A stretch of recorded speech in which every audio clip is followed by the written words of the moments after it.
Now. February 17th, 1983. This is Joe Todd. Interview with Mr. J.D. Wright, W-R-I-G-H-T. Well, we went, where's St. Lo? Right here. Right here. Oh, St. Lo. That's, And Con is on there. When I landed, the first wave was at Con right here. Now, when did you land? D+6. At Utah Beach? Uh-huh.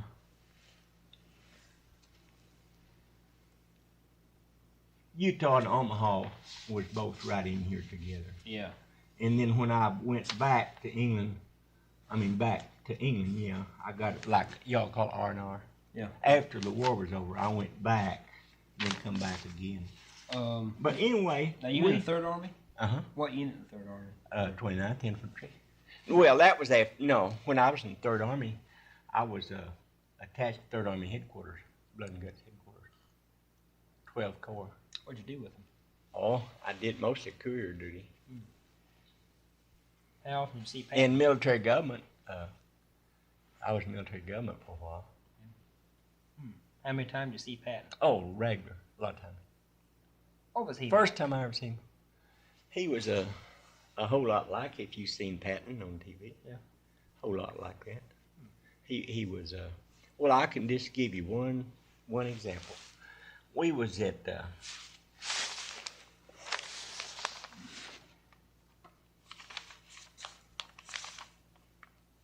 I'm gonna have to be further. What was it? Bremen. I'm gonna have to be further, and I ain't got it. Don't find it. What's that? This southern here. No, I don't have it. On to Germany. Anyway, here's Germany right here on the edge of it. Yeah, but what I want is right on up here. What town in Germany? Just a minute. Here's Aachen. Where's the Rhine River? This should be the Rhine right here, shouldn't it? The border between. Yeah, but. Here's the Rhine. Yeah, here's Bonn. Bonn, yeah. Cologne. Let me think just a minute. The age. You probably We were somewhere. We was at Nancy. Nancy. That should be. It's on up here. Right here's the Bulge. Bastogne. We was right on up here, and the reason I've got this big joke. Right here. We was up here. By At Nancy, and we was out of gasoline. In 3rd Army, they just shut it down, and we was out of gasoline, and wasn't nothing going on except we'd slip off and try to party, and you weren't supposed to Friday night, they'd shoot you. Oh. But anyway, some of our officers, the rear echelon, was having a great big party right here. Sent Helier, I keep pronouncing H-E-L-I-E-R. Hilers. Anyway, a bunch of the rear echelon officers were having a big party here. This kind of a resort deal, and the Germans, from somewhere, captured them son of a guns. there was about 47 of them. The big shot officers got captured right there. That's on the island of Jersey. Having a big old party. They got captured. And hell, the fighting forces on up here. They weren't paying attention. I thought that was funny. I bet that didn't get in the history book. I bet it didn't. You were going to say something about MacArthur, about the first time you saw him? No. Oh, Patton, MacArthur. Patton. Well, I seen Ike and Patton both. First time I ever seen him, me and a boy from North Carolina went back to try to find some mail. And mainly what I did was, the best experience I had was with Major Harris. Used to be an editor of the Daily Oklahoma. And of course I was just 20 years old. And he took to me because I was an Oklahoma boy. And I was kind of nutty. And he knew I'd do anything he told me to. So I drove the old man, and he did less on duty. And we went a lot of places when we get out in front of our troops we wasn't supposed to be. And that old man was smart. He could speak French and German fluently. And he did less on duty, and he would tell them, the troops, what to expect when they got there, you know, and what he'd found and all that sort of stuff. And I was just his driver. But I got a lot of experience with the old man. And one day we was driving by, and no, I'm getting off my story. That's the kind of work I did a lot of times. But I was over, you know, all around. And we'd go up there and stay 2 or 3 days. Maybe there'd be time when we get out where we wasn't supposed to be. And old man, I remember one time a bunch of German officers went out the back door and we went in the front door. And I just, a kid, like I said, and I started to kick the door open, and he hollered at me and grabbed me and took off the little booby trap, and then we went in. Who took it off? This? Old Major Harris. Yeah. He was a smart old son of a gun. He was probably 40. Drank all the time. And I could say a lot about him because he really took care of me. I could do anything in the world just about and get by with it because old Major Harris take care of me because I was from Oklahoma. Me and him captured us some prisoners one time and got a big write-up in Dale, Oklahoma, but it said J.D. Wright from Dale, Oklahoma. But anyway, the first time I seen Blood and Guts, me and this Cashat from North Carolina was going back to get our mail. And it was muddy. And it was about, let's see, it was about in here north of There's Nancy. Lamont. N-A-N-C-Y.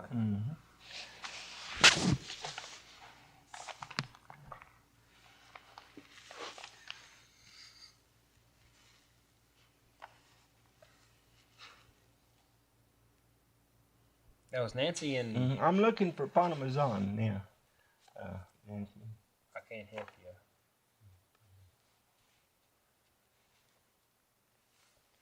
And I don't know anything about the French country.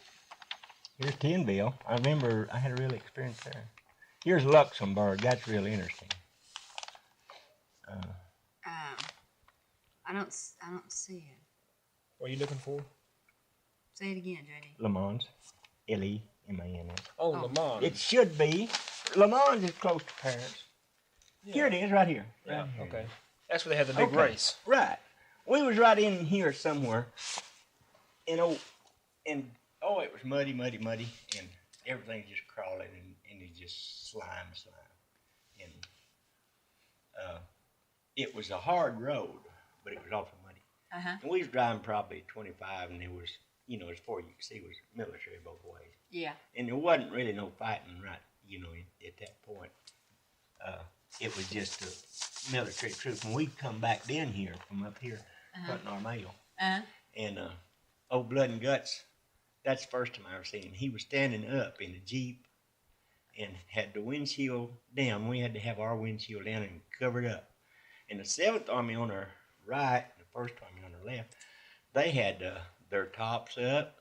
They'd get a bubble out of an old German Luftwaffe. They'd get a bubble, put in their Jeeps, you know. They'd get a heater out of a car and put in their Jeeps. We had to have ours down because we were supposed to be tough. And the old man was standing up and had both of them pearl-handled pistols waving them. Get them son of a bitches off the road. And that's the first time I ever seen him. And he cleared the road, man, so he could get by in his little Jeep. He was in a big hurry. Then I heard him one time. He called a bunch of us together that was in 3rd Army headquarters.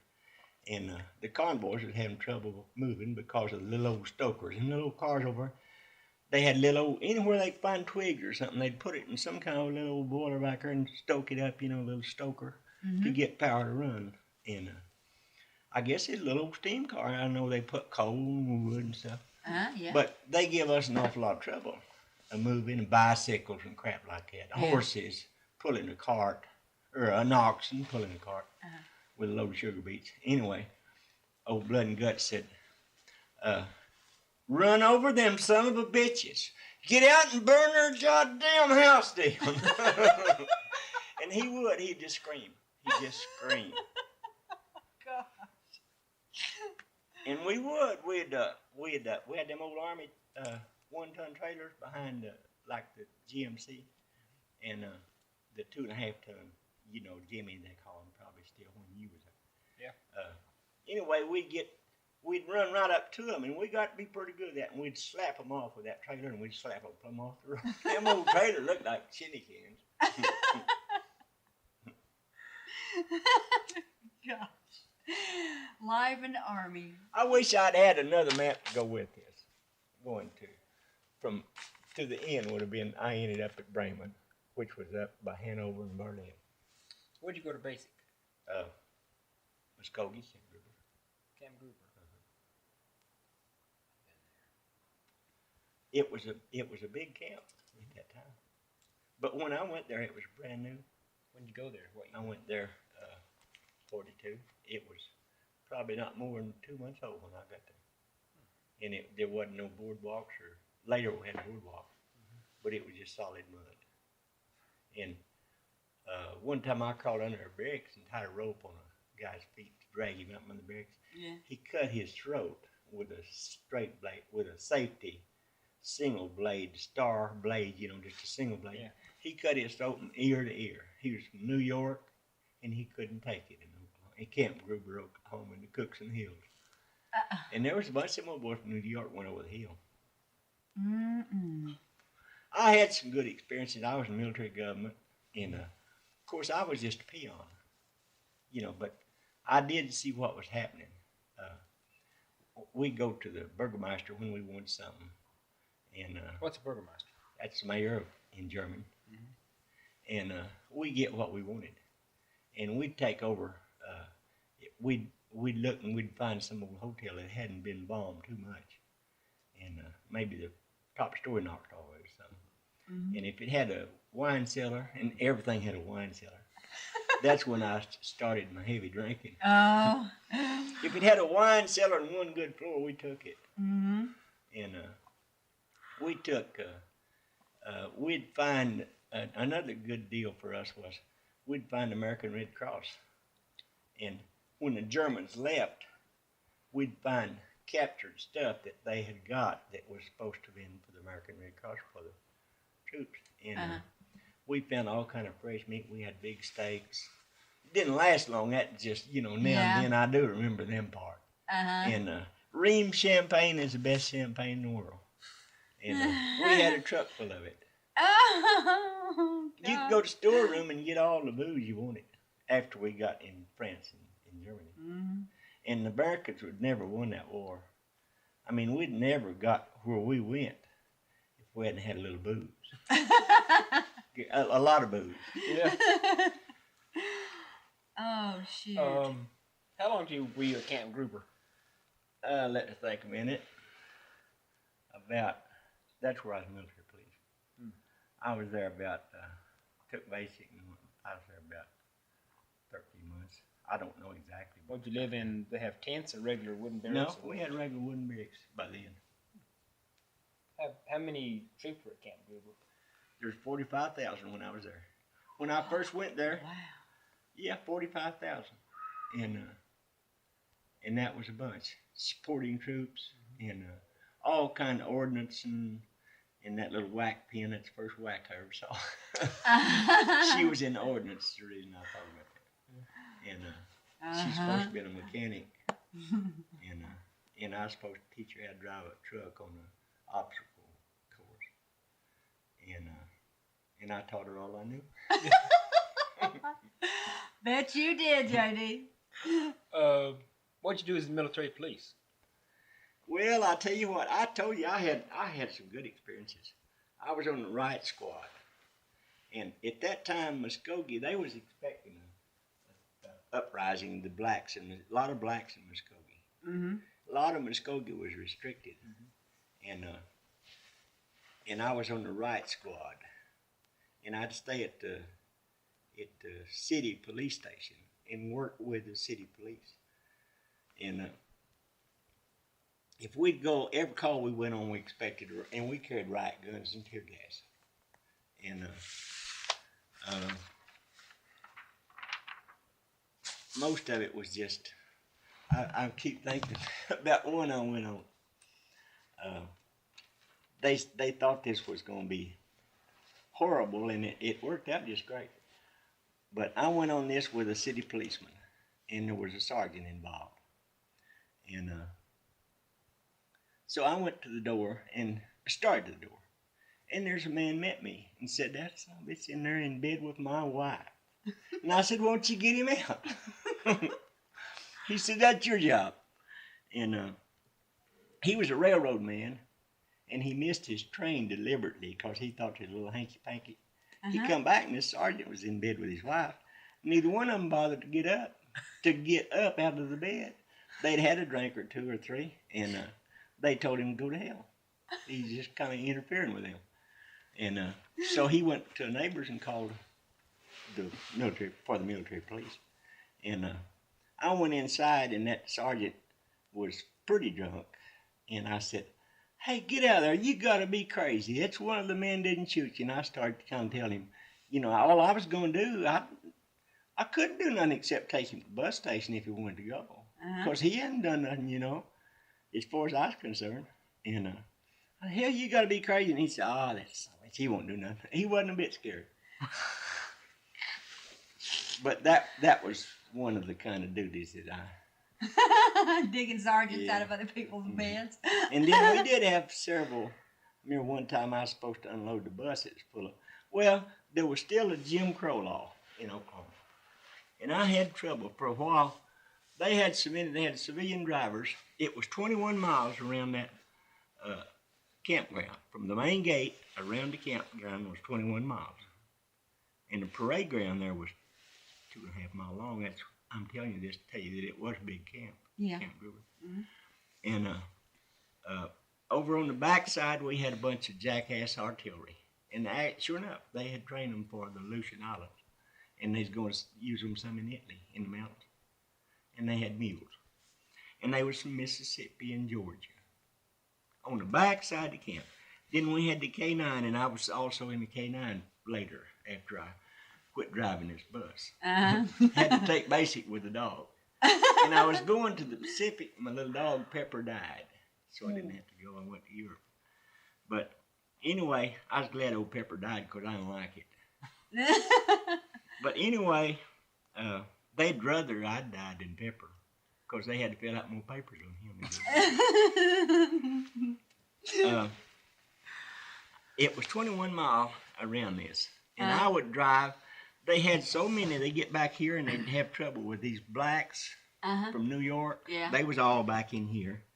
And most of them was stuff like mechanics and ordnance and quartermaster and stuff like that.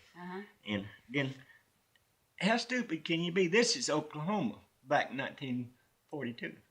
How stupid can you put all these New York boys and all these Mississippi and Georgia boys right side by side? Oh no. And civilian drivers would drive these Army shuttle buses. They'd drive around, they'd stop, pick up women that had come to visit. Yeah. And women, there was, I forget, it seemed like it was about 6,200 women worked on the post. Civilian women. Yeah. Because I went to one of their parties one night. And they get back around here and them old boys would just beat the hell out of them civilians. They'd send them to the hospital. So they put military police on these buses.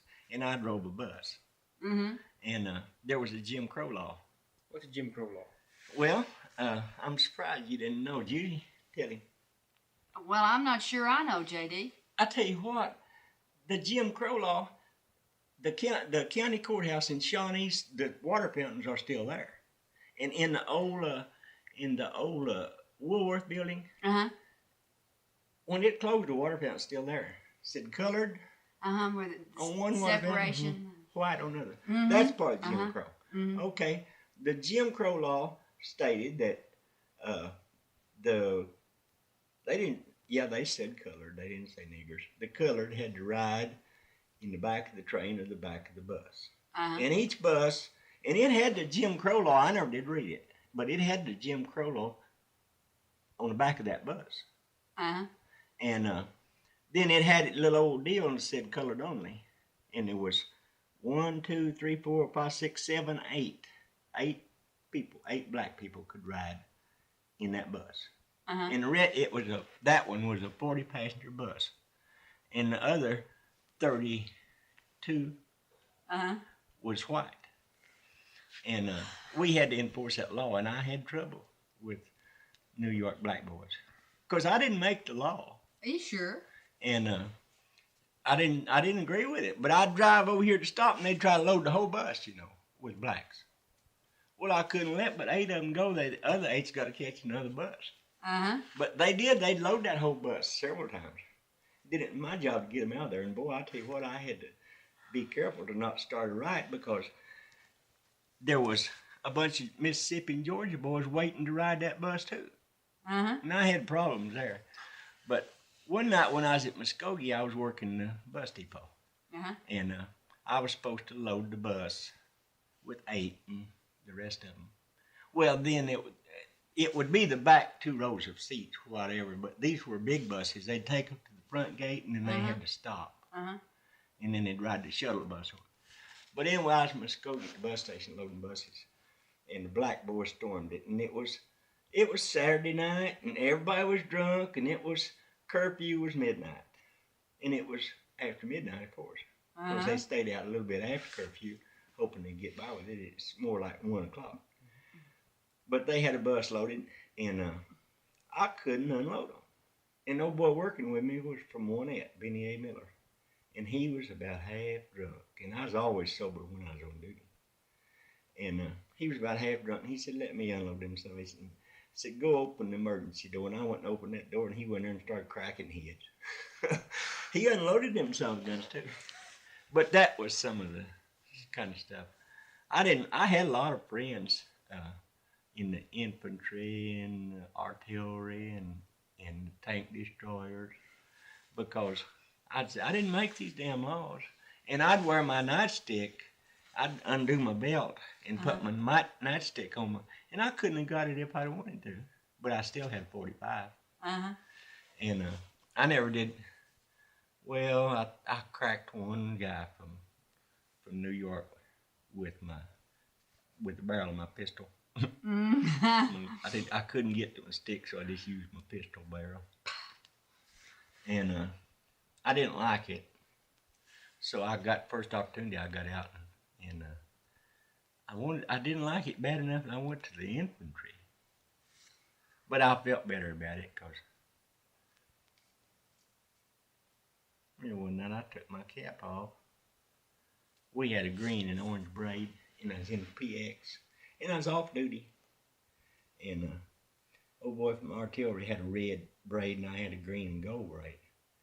And he started, he knew the braid, so he started cussing them, you know what they called them. Oh, yeah. And so I went over and I took off his cap and put my cap on his head and put his on the floor and stomped it. And the fight was on. Oh, Jay. So I was kind of, I thought, if I'm going to fight, I want to go overseas and fight. So when did you go overseas? Oh, let me think a minute. March 16th of 43. What ship did you go on? Edmund B. Alexander. It was captured from the Germans in World War I. It had been a German luxury liner. And it had real nice rails for the stairs. Of course, the rest of it was stripped out and had hammocks, stacked. But it was a nice old ship. In its time, it was a luxury liner. And it hauled 6,000. The way they stuffed them in there. You leave Newport News? No, left Boston. Boston. And that you went to Fort Devens? Miles Standish. Camp Miles Standish. Oh, okay. I tell you what, that's pretty. This was in March. And Camp Miles Standish looked like every tree you'd expect to see some pilgrim stick his head around the tree. With the snow on the ground, pretty tall, beautiful pines. What was the trip like overseas? Well, it wasn't worth a damn. They had 6,000 soldiers just crowded in there. Had to take shifts to sleep. Part of them go on the upper deck, and part on the to sleep, in the hammocks. Mm-hmm. And everybody couldn't. There wasn't a bed for everybody, so you had to take turns. And the latrines were full of vomit. Oh, because everybody was seasick. Yeah, what the sailor call it, a galley, the kitchen, the mess hall. We call it mess hall. That thing was, you had to stand up to eat, and they had like a table, but you couldn't sit down because the old thing was rough, and it had about a 3-inch wall, or what you call it, like a sideboard around the table. So your plate it'd slide over here and you get it coming back. And it wasn't worth a damn. It wasn't no luxury liner part there. And then everybody was sick and the latrines were full of they fed us a lot of boiled eggs. And the latrine was full of boiled eggs. And I didn't get sick until I'd get a little bit, I didn't get seasick. I'd get a little bit nauseated when I go to that and have to wade through vomit and boiled eggs. And of course, the water you used was salt seawater. And they had a soap that was supposed to use with seawater, but you didn't make no lather. And it was cold too, cold water. And it took us, we left Miles Standish and we landed at Liverpool, England. Took us 16 days. See any German ships or U-boats? They sank. I didn't. I just knew what was going on. I was kind of just like a little duck in a pond. We had what they called a zigzag course. Supposed to try to stay away from the U-boats. And we'd go this way and this way. You know what a zigzag course. You didn't just go straight like you did. The two queens did. And in the daytime, we'd see on each side, I don't know the sailor, the way to talk like a sailor, but to my right and my left, forward and backward, I'd see tankers come in and different. We had a lot of destroyers. And you'd see them in the daytime, and then at night they'd, spread out. And how many ships in the convoy? Offhand, see me like it was 60. Any of them sunk? No. No, there wasn't but one submarine sunk. And that was about 2 o'clock in the morning. No, at that time, I guess the U-boats was pretty well under control. Yeah.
Some of this is gonna be kind of fuzzy. I'd say 3 days.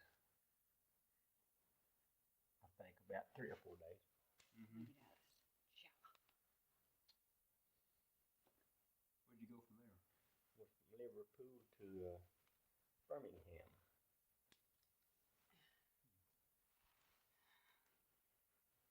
From Birmingham to Manchester.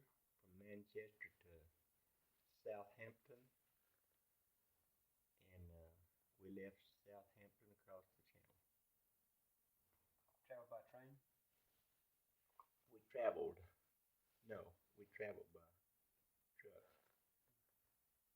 We made there was 3 different times while I was in England that we had to cosmoline our vehicles.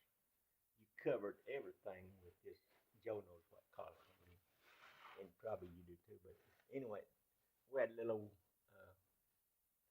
pipe tube that come out of your carburetor up above the truck, so you could get air, and also the gas tank. And we had to smear those things. We had to smear our rifles and M1s and everything with cosmoline. And we went 3 times. The 4th time. The 3rd time was it, I'll tell you. Yeah, the 3rd time. And we didn't know, that we weren't supposed to know. But the Germans also thought, well, this is the invasion. And we got to come back. We were just practicing. And the 3rd time they say it's a charm, and it was. Oh. Looked like it done it for them. Germans say, hey, them Americans think the 3rd time will be the charm. Looked like we'd fooled them with the 4th time. So you landed D-Day +6? Uh-huh. How come you didn't go with the main invasion? Well, the main invasion was the First Army.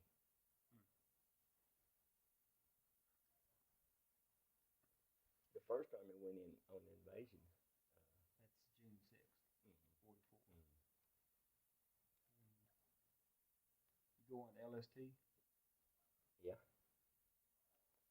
That was something I remember too, sitting out there waiting. We got, and I don't know, I can't tell you the exact time, but it was still daylight.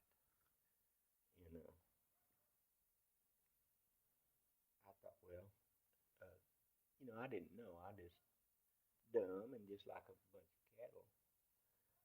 And we wasn't supposed to know anyway. And 2 o'clock the next morning we went in. We was waiting for the tide. There at Utah Beach? Mm-hmm. What did the beachhead look like after 6 days? Well, like I said, it was 2 o'clock in the morning, and when we first got there, but it was a real bright moonlight night, and we had an advantage of 6 days. There was places, I know the first night, from 2 o'clock till daylight, I managed to find me a foxhole that was already dug.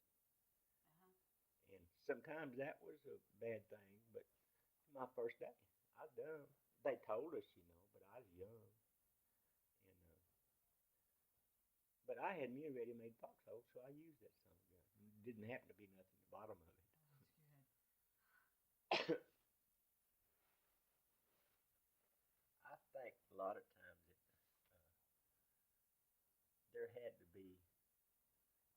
to be someone with a greater power to take care of young, foolish people like me. It always turned out, you say, hey, that old boy's lucky. I don't think it was luck.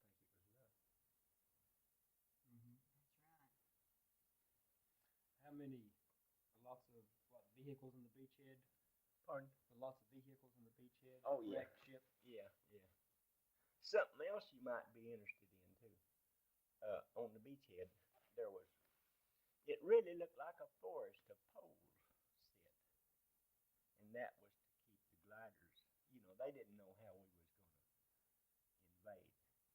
And that was to keep the gliders from coming in.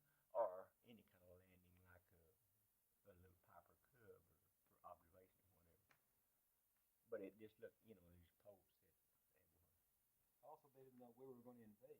That's right. 'Cause I think they thought the main invasion was going to be the shortest distance up here. Around what? Oh yeah, something else. You probably read this in history, in the history books. But a lot of these troops, the Germans here, had wooden bullets. They was really on maneuvers down here. And that's what they use on maneuvers? Some of them had, yeah, wooden bullets. Wooden bullets. We had wooden artillery. For some reason, I don't know what, but at Camp Gruber, the prisoners of war, which was people that went AWOL or did something, they, you know, broke the law, the civilian law, and they cut. It looked kind of like cordwood. It was about, and then they'd use that and turn it into something looked like an artillery shell. And it wasn't for an explosive. It was, I think they'd probably put them around different places, you know, to maybe one that didn't detonate or something. You know. I don't know how to use them. I don't know that much about the artillery. You got all these places marked on this map. Have you been to all these places, JD? Uh-huh. Son of a gun. Plus, it quits right here. I wish I You're had the on rest up of here. the map. You were on up here. How long were you in Germany and France? 2 years. Well, you can cover a lot of territory in 2 years. Well, it didn't take that long, Judy. I was over there quite a while after the war was over, and then I took basic again in England for the third time. How come? To keep us busy, so we didn't get in trouble. Really, that's all the only purpose. What are some of the interesting stories about crossing France that you remember? Oh, I remember. This thing, I remember. Now you keep in mind that I was 20 years old. I remember back down here, a lot of dead cattle, and of course St. Lo. I don't think there was a building in St. Lo. And then when we got right here at Le Mans, that's what I was looking for a while ago, we began to see girls. Boy, they started looking good by that time. And when if we was moving in a convoy, and something else, remember that the Germans, there'd be times that we'd drive for 3 days and couldn't catch them. The infantry would ride tanks. Because hell, they was moving back. We was coming on strong after the breakthrough here at St. Lo. And this was something like we'd make maybe 100 miles a day. And them old boys in the Pacific it'd take them weeks to burn one little squad probably out of a hole somewhere, and we'd make 100 miles a day. Now that's after, you know, then our next stop was, of course there was fighting all across here, but I mean it was moving pretty fast. It wasn't like just you know. what did you do the first time you saw the Germans? Pardon, I didn't hear what you said. What did you do the first time you saw the Germans?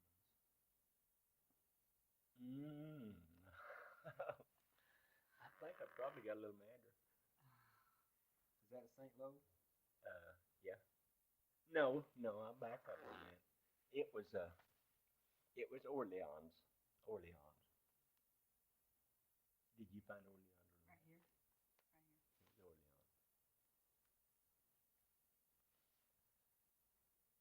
What was the situation, JD?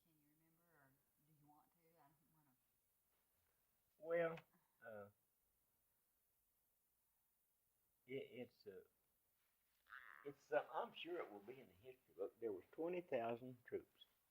Yeah, I see you got 20,000 written on there. Okay, there was 20,000 troops here at Orleans. German or American? German. And most of the forces bypassed them, just like this, just cut them Right off. around. And said they can't survive anyway, we'll starve them out. Well, they survived a long time, and that's the first place that we met resistance right there. They just left a few, you know, to clean them out. St. And Louis. that was the first time I got to see psychological warfare used. There was, the Americans at all time was dropping out leaflets and talking to them and telling them how to surrender and their treatment and all that sort of stuff.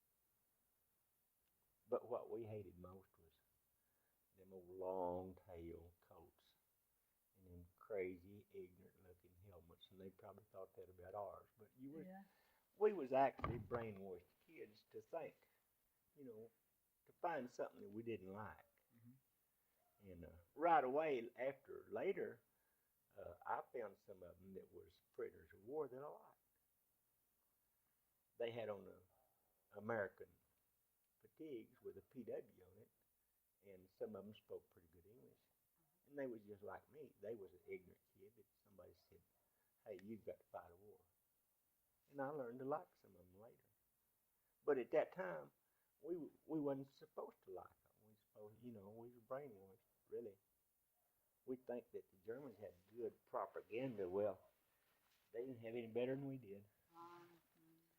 What was the importance of St. Louis? I don't know how to answer that, Joe. That's just where we... Is that where the Germans tried to stop the American advance? Yeah. That was the heaviest. Right in here was the heaviest fight. St. Louis and spelled C-A-I-N, but it's con the way they... You said a while ago that there was an occasion when you took some prisoners. Did you say that? What was that? Tell me about that. Judy, that's so stupid. I hate to tell you. You've got it on tape. No. Okay. That was really... Keep in mind that I keep saying, you got to be stupid. And I wasn't but 20. Keep that in mind. You were very young, yeah. Okay. Major Harris, I told you about. Yeah, Major Harris. We had been, I don't know where, because he was the brain. He was the old man, 42, I think. And we picked up a colonel from 3rd Army Headquarters. And they went to look at something, and I don't know what. I was just the driver. And they got, of course, we found a little wine cellar. And they got awful high on Applejack and Raisin Jack. And I was the driver, so I didn't get an Applejack. And they had rank, and I didn't have any rank, so they drank and I drove. And we was driving down the road in a Frenchman, and we was going back to 3rd Army Headquarters. And there's a Frenchman came running out and waved, and it's a small little village. And he waved his little tam like that and hollered, the bush, which is the German. And he pointed down to barn. And it was an old barn that made me think of a barn at home when I was a kid. It was built out of raw lumber, and it was built what you call board and bat, but they didn't bat it. It had cracks about 2 inches wide. And so we stopped. And the old colonel in the 3rd Army, he was so drunk, he was in the back seat, and it was a command car. And he stayed in the command car, and Major Harris said, let's see what's going on. So we walked down. We got down to the barn, and he said, you go that way, and I'll go this way. Well, my way was right around the corner was the door, and I think the old man was smart enough to know that the door was on my side of the building, around the corner. But anyway, when I got around there, this Frenchman, I didn't know what he was saying. He was talking so fast and he was excited. And I kicked the door open. And there was 11 of the meanest looking Germans I ever saw. They had hand grenades hanging all over them. They had grease guns or their machine gun. We call it a Tommy gun. Yeah. And there was 11 of them. And they had their hands up hollering, comrade, comrade. And now that was dumb. See, when I was walking down that road, all they had to do was shoot me through one of those cracks. But they wanted to give up. They was kind of cut off, but there was 11 of them. Well, 6 of them, when they come out, they dropped their hand grenades and everything. 5 of them did, and I put them in a little chicken pen, and it was probably pheasant because it had a top at a chicken warren. It was completely enclosed. Uh-huh. And I put them in this little chicken war deal and went back to get the other 6, and they come out running. And they had me out. They had more firepower than I did. And so I didn't want to start shooting too quick when they got up. They went up a hill, and there's a little clump of woods up there. When they got probably out of my range, because like I keep telling you, I was pretty dumb, you know, just luck. They got a ways, and then I opened up with my machine gun, and I shot 50 rounds. And I seen them go over the hill, and like a nut, Major Harris talking to this Frenchman, and he gave him one of their Lugers or P-38, I don't know which. But anyway, this Frenchman was jumping up and down, and he wanted to shoot them all. Excuse me.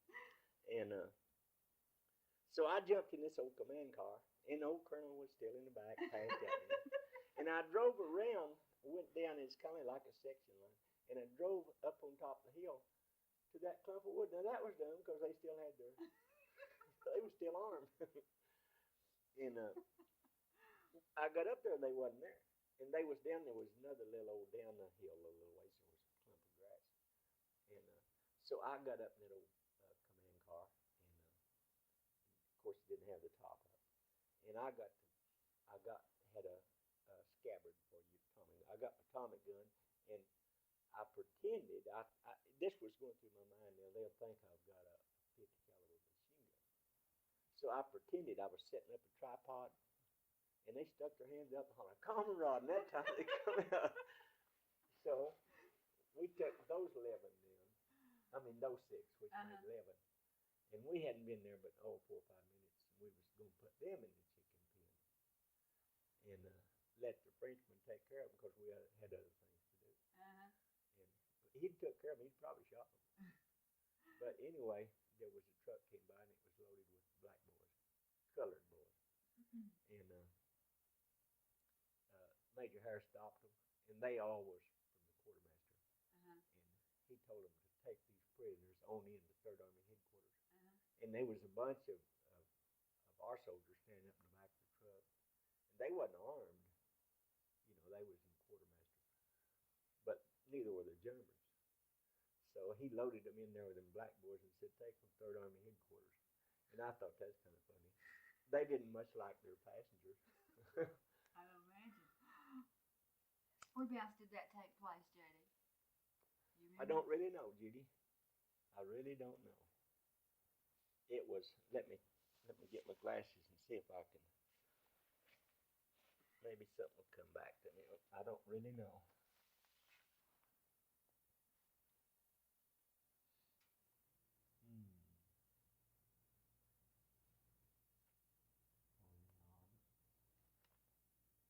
It had to be right in here close to Troy. That's, I think, pronounced. It had to be right in here somewhere. Interesting. I remember this place real well. New Chantal. We was there quite a while. What'd you do there?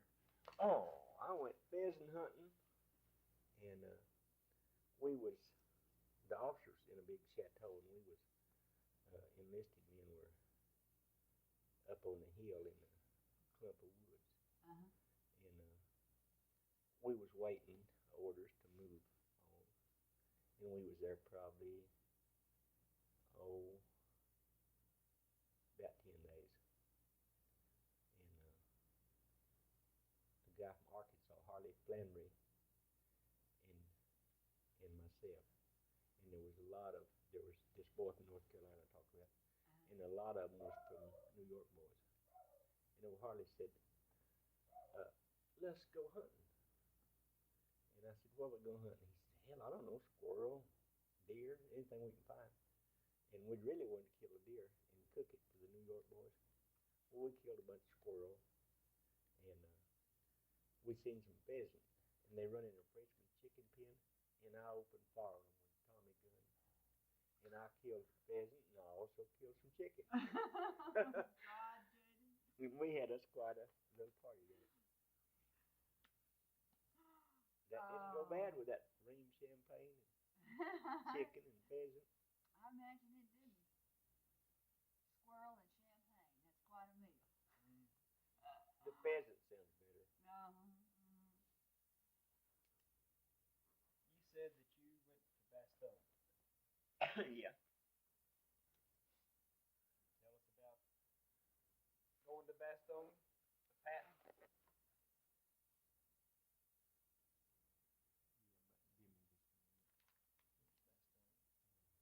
Where were you when the bowl started?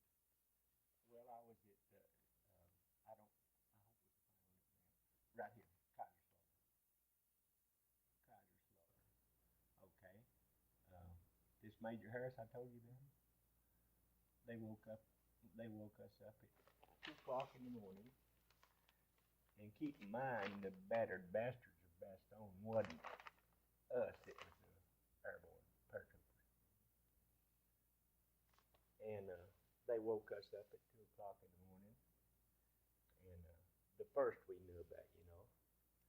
And they had all kind of sheets, and we cut a hole in them like poncho. And there was snow. There wasn't any Air Force. It hadn't been for days because it had been snowing and been cloudy for weeks.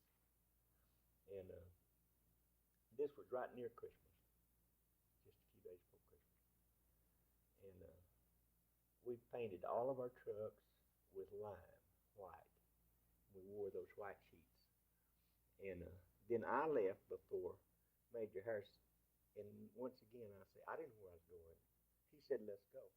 So we left Kaiser Slaughter and went to up through Luxembourg. And when we got to Luxembourg, we started seeing a lot of our tanks was going that way. Okay.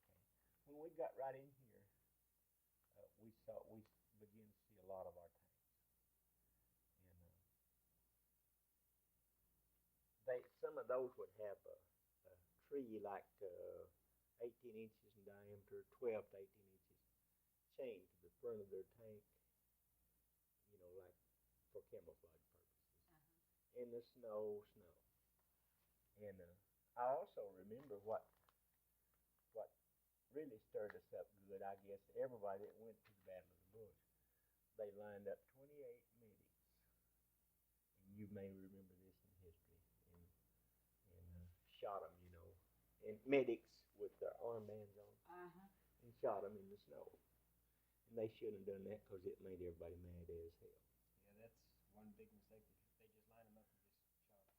And that made everybody real mad. And my father was over there, and he said, had they been anyone else except medics, it wouldn't have been so bad. Yeah, that's right. All they had was an armband. Medics and non-combatants. That was one of their big mistakes. So but, did you go on with the battling bastards? No, that was the 82nd Airborne. And all we had in mind was, you know, to get to those little boys. And I didn't, but our troops did. And what was the general's name that replied to that? That was General Rose. Yeah. You're familiar with that, aren't you? That was General Rose. And he, let's see, when he later killed, seemed like maybe.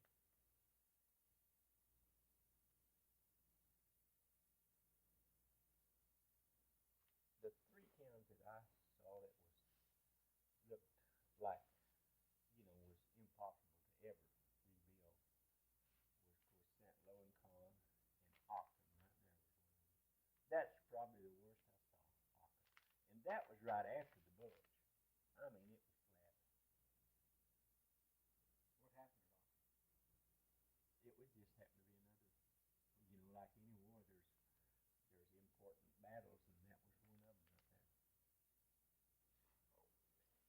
there. Well, right here's where we caught the Germans after the Bush, and they started retreating. Right here's where we really caught up with them rascals. That right there, I would say, was the turning point to the end of the war. I mean, what outfit is this? To be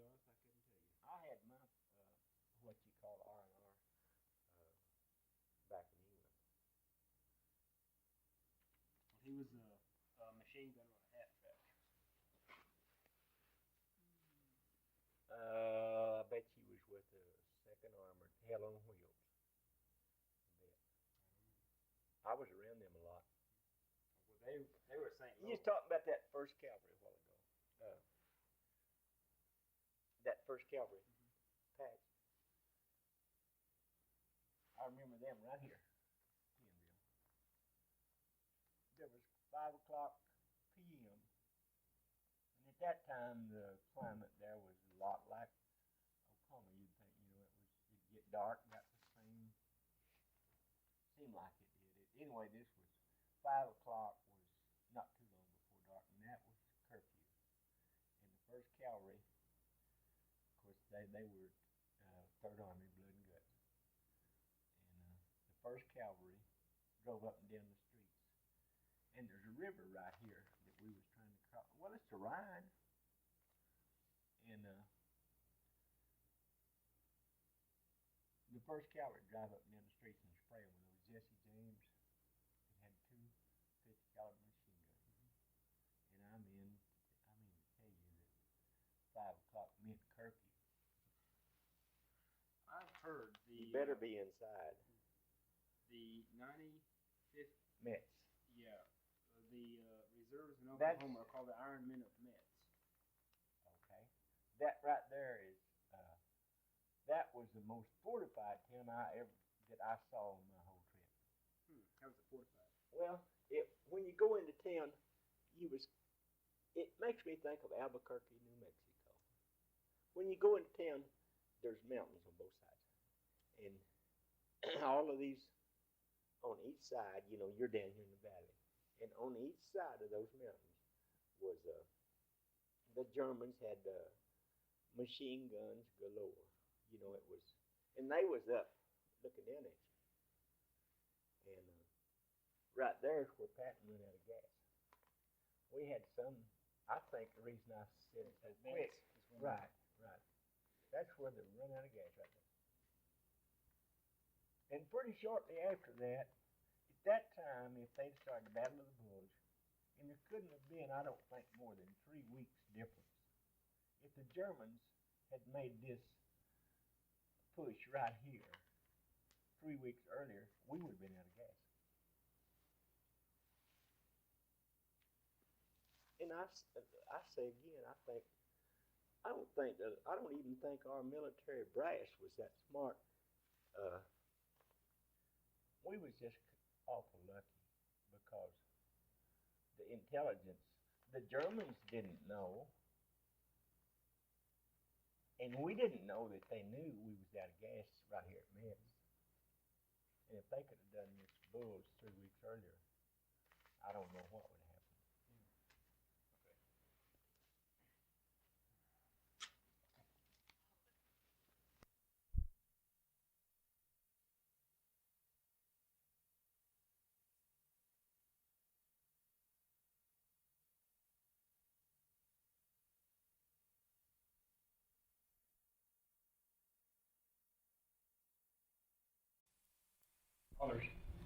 Them Russians hadn't been, this is after the war's over, them Russians hadn't been paid in,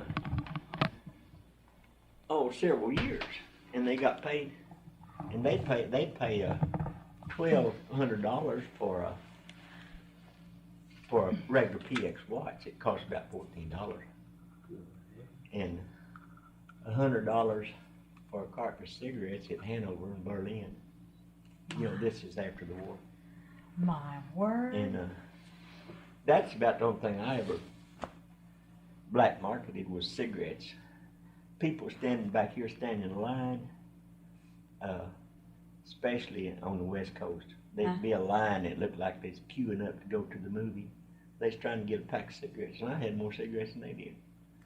We had an old merchant down at Tribby that he'd save his cigarettes, and he'd tell people, they were rationed, and he'd tell them, I gotta save these. Well, my mother'd send me cigarettes, and I had plenty of cigarettes, and there was always someone that didn't smoke, and I'd buy their cigarettes from them. And I had my price, but the Russians' price, and like I told you a while ago, I made contacts because I was out all day long after I was with, when I wasn't with Major Harris, I was on liaison duty, on the courier duty, taking mail to frontline troops and stuff, and I'd stay a day or 2 or 3 or whatever it took me. Yeah. And I know there at Kenville, I remember this. I was hunting one of our outfits, and I knew where they were, and I had to take a lot of map reading. And I knew where I was going, and I had good maps like this one here. But I had really better maps than this. And because after we got over there, we made some of our own maps. And this map, I think, was made with the information was the free fighting French, give us the information to make it. Anyway, I was going to Tenville, and on the Rhine River there was a fork. The right fork went across the river, and the Germans were across the river. The left fork went on down the river, and that's where I was supposed to go. And when I got to this fork, I don't really think I looked at my map that close. And they tried to keep combat military policemen. They have military police like back here, that'll get a guy, and then they have combat military police. And this was, of course, in the combat zone. And they had guards out there. But when they put one out there, the Germans would snipe him, pick him off. And they'd had several, and they'd just give up, and they didn't put anybody out there. When I came by, I just like a goose, I just went left. And I really think I may have should have gone right, but it's good I didn't, because the guard was gone and across the bridge with the Germans. So that time I made the right turn, accidentally, I suppose. Oh. And I had several things happen like that turned out good for me, that I don't know why. Just you were being watched over. Somebody helping me, I guess. Sounds like you had an awful lot of adventures when you were over there. I had it really easy because there was guys that didn't have the opportunity to run around like I did. That's kind of like my last, let's see, my last 20 years with OG&E. I did about what I wanted to because I had a transportation, and I'd say, hey, I'm going to go get a haircut if I catch up on my work. But when I was in the line crew, it was kind of like being in the Army. I couldn't do it, There was 9 people working together, a crew. Couldn't shut the whole crew down for me to get a haircut. But if I'm by myself, I can shut me down if I've caught up and get a haircut. Sure. And that's kind of the way I had it. There was always when I could just sidetrack a little and go peep and see. And I was nosy. And I wanted to find out what was going on. Well, it sounds like you did manage to Oh, find I got out. a bunch of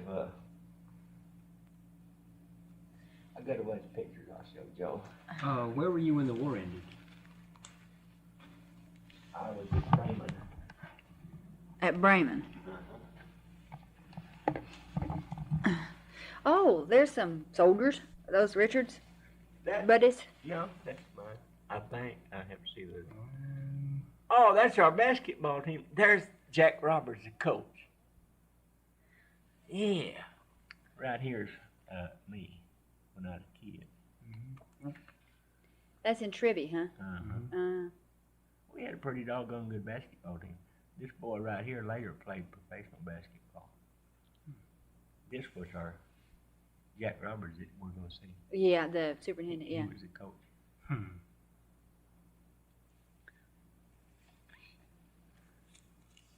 There's several of those old boys that are not around anymore.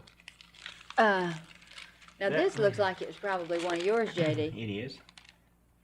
Oh, yeah. Lamar Parker, JD Wright, and John G. Cachette. John Cachette. Cachette. Oh, that's the guy you were talking, Cachette from North Carolina. Yeah. And that other little guy, Lamar A. Parker from Mississippi. And we had to guard him about half the time. Where was that taken? That in France, but I don't. It looks like it's a long building with a series of windows. That was an old French army barracks. Sort of Oh. Where'd you get these? Shoot, I don't know, Joe. It's been a long time. Let's see. I even forgot about it. Let me prowl through this whole lot of it.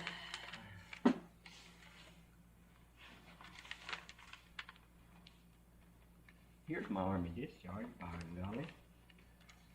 To Jay, all my love, Margaret. That's October 1st, 1944. Let me see. Yeah, that's the little English girl. Yeah. If it hadn't been so much red tape, I might have brought her back.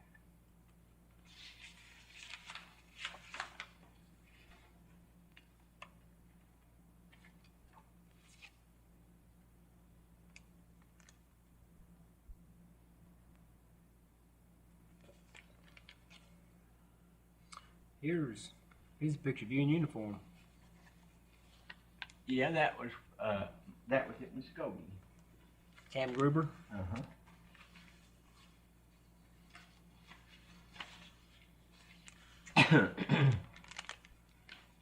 JD and Margaret. Ever hear from her since the war? No. No. Very interesting little poetry there. Reminiscent of your army days. Oh, that's an interesting picture.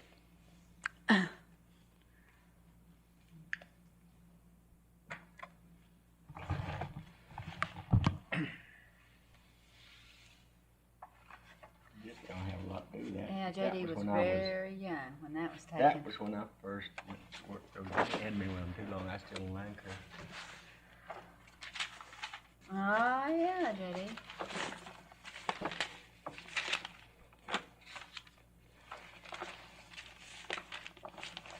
Uh-huh. You see this? Somewhere I've got a lot of German. This pictures. used to I be- guess we haven't even got to the You seen bottom. this? Yeah. That was his restaurant. He opened that restaurant before. You know, several years Who's ago. this? That's Bill Boyd, one of our fountain boys.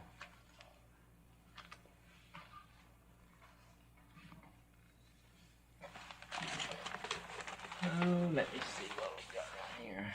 H&R Block's tax service. Ah, Bronze Star.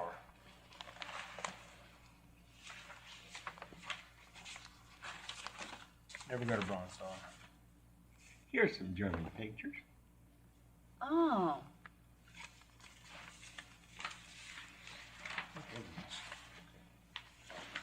Bremen, Germany, 1945. That's where you in the war. That's where the war ended, isn't it? Mm-hmm. Oh my God. Well, they sure bombed the hell out of it. Oh. What kind of factory was this? Do you know? It looks like tanks and stuff, JD. What is that? That's at Bremen. It's around the Is it a refinery or a refineries. Right. fuel station or something? Wow.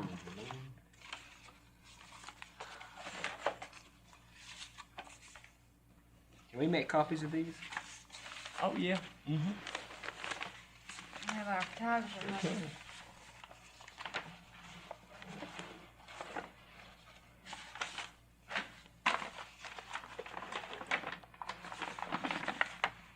Oh, here. This is some stuff I got back from the boat. That's infantry. Mm-hmm. And this is MP, is it? That's the quarter gear, I believe. Oh, that's right. Okay. Where'd you say you got these? That's Richard's. Oh. Yeah, this is. And these, Richard and me both wore, no, not this patch. There was one patch that both of us wore. What was your rank, JD? I was private. You stayed a private after the war? Judy, And you did all that stuff and Judy, stayed a private? I did. I was telling you a while ago about the crap. They'd put my name on the promotion list Uh-huh. and scratch it right off. I was kind of like, well, just call me Klinger. I don't mind. I don't know what that means. You may. That's an Army Commendation Medal.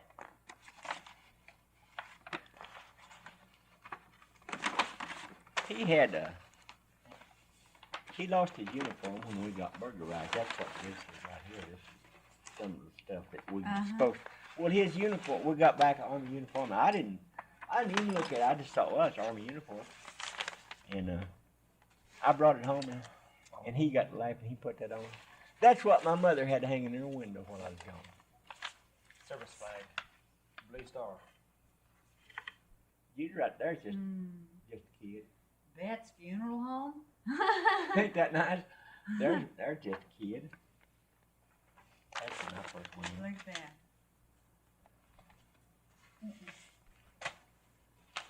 Oh, might get snake bit in here. Judy, you've heard of the Gold Star Mothers, haven't you? Yes, I have. You know what they are, don't you? Yes, I do. If you have a blue star in the window, you're fine. If you have a gold star in your window. Look here, Judy. There's a good picture. You know what that is. That's the arch trim.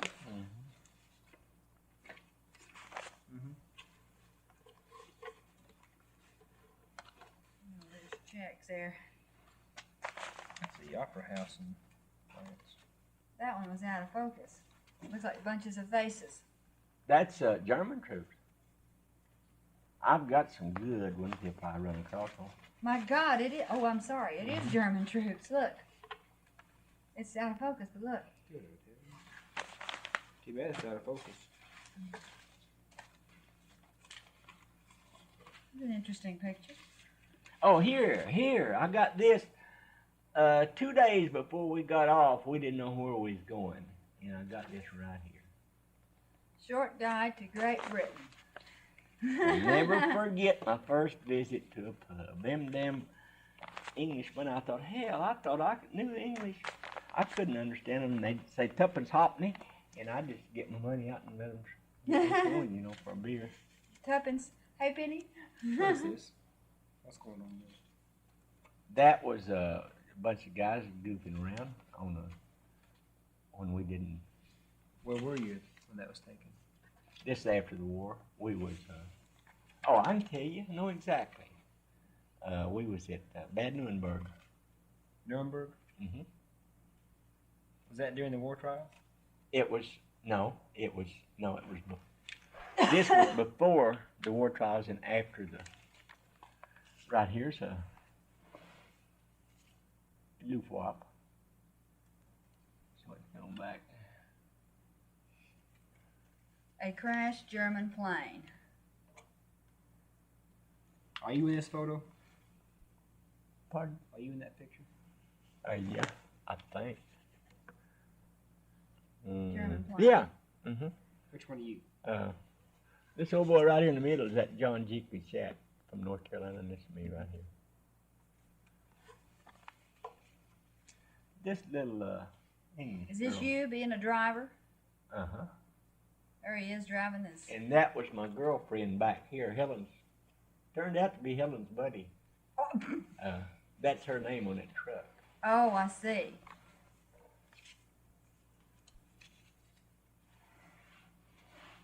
And this is, right here is another picture of the little English girl. These are some more Germans. Yeah, I've got, no, these are Czechoslovakian. What does that say on the back? Nothing. No, those guys were DPs, displaced persons, Czechoslovakians that lived with us after we overrun them. Here's my little English girl and her little sister. Oh. That's the tail end of a. Uh-huh. You have a Margaret. pencil. Yeah, I have. Let me get my This purse. is this is my fancy car when I went into the army. Oh, what's on the bottom? On the other? 1942. It says, You want to see the fancy car? Yeah, where was this picture taken? The displaced persons. Oh, let me think a minute. Hell, let's see. Taxes my old memory. Well, it's supposed to, after all. You haven't remembered these in all Let those me years. think. I should know though.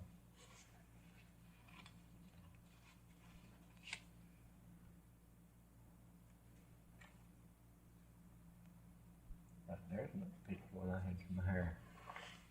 By golly, you certainly did. Was You this had hair, JD. was this after the war? That before? the Right, war? right. What is that, JD?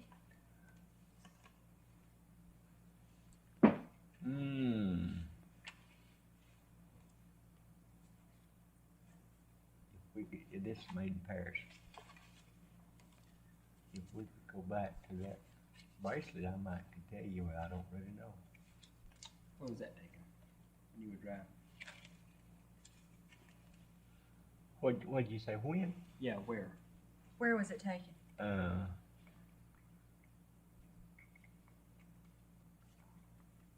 See on the bumper of that truck, headquarters for right here, government, military government. That was after the war. That was it. Nuremberg? Did you say where? Yeah, Nuremberg. Were you there when the trials were going on? No, I didn't come home. Because my father was a driver for one of the judges at Nuremberg. I didn't come home.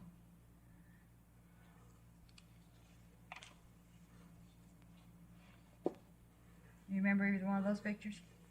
Yeah.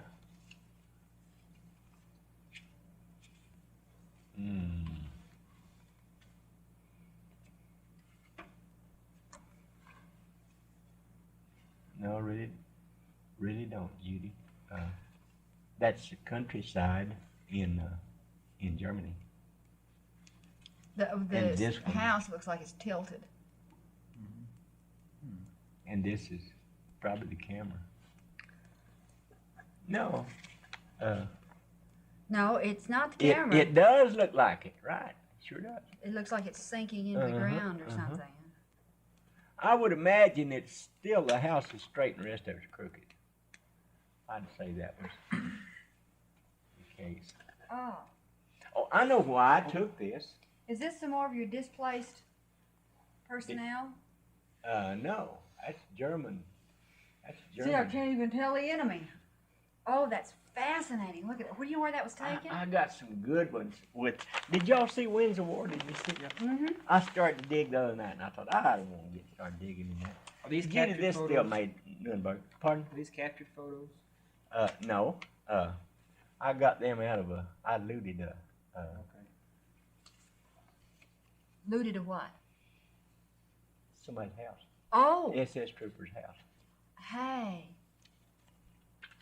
Now that's interesting. The very casualness of that photograph. That's a really wonderful photograph.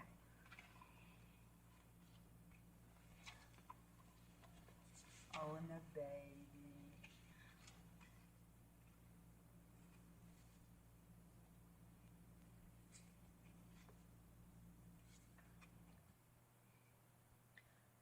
Fraulein. Sitting on an army vehicle. 3 German girls. That's me in the middle right there. I think it's interesting and worth keeping, Joe. I think we need a copy of that one. You happen to know, that was another one you must have looted that one out of the house too. Yeah, I did. I don't know. Those. No, that says military government on the vehicle. Oh, in English you mean? Yeah, Are you in there? that's me in the middle. Where's that taken?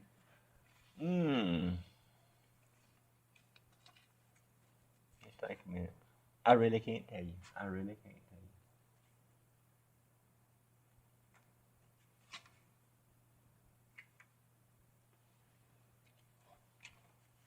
Now that is a couple of French mademoiselle. Says France, 1944. Oh,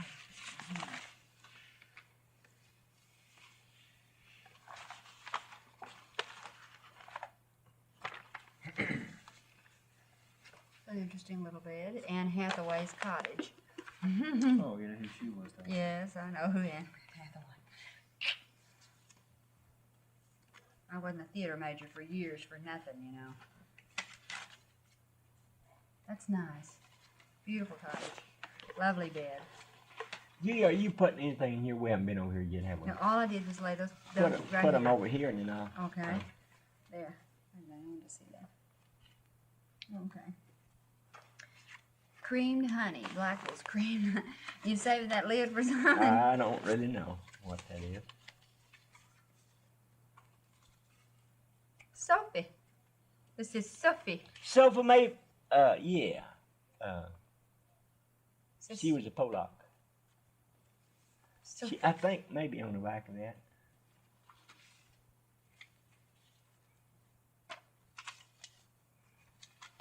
I've got a picture frame somewhere. I know where it is.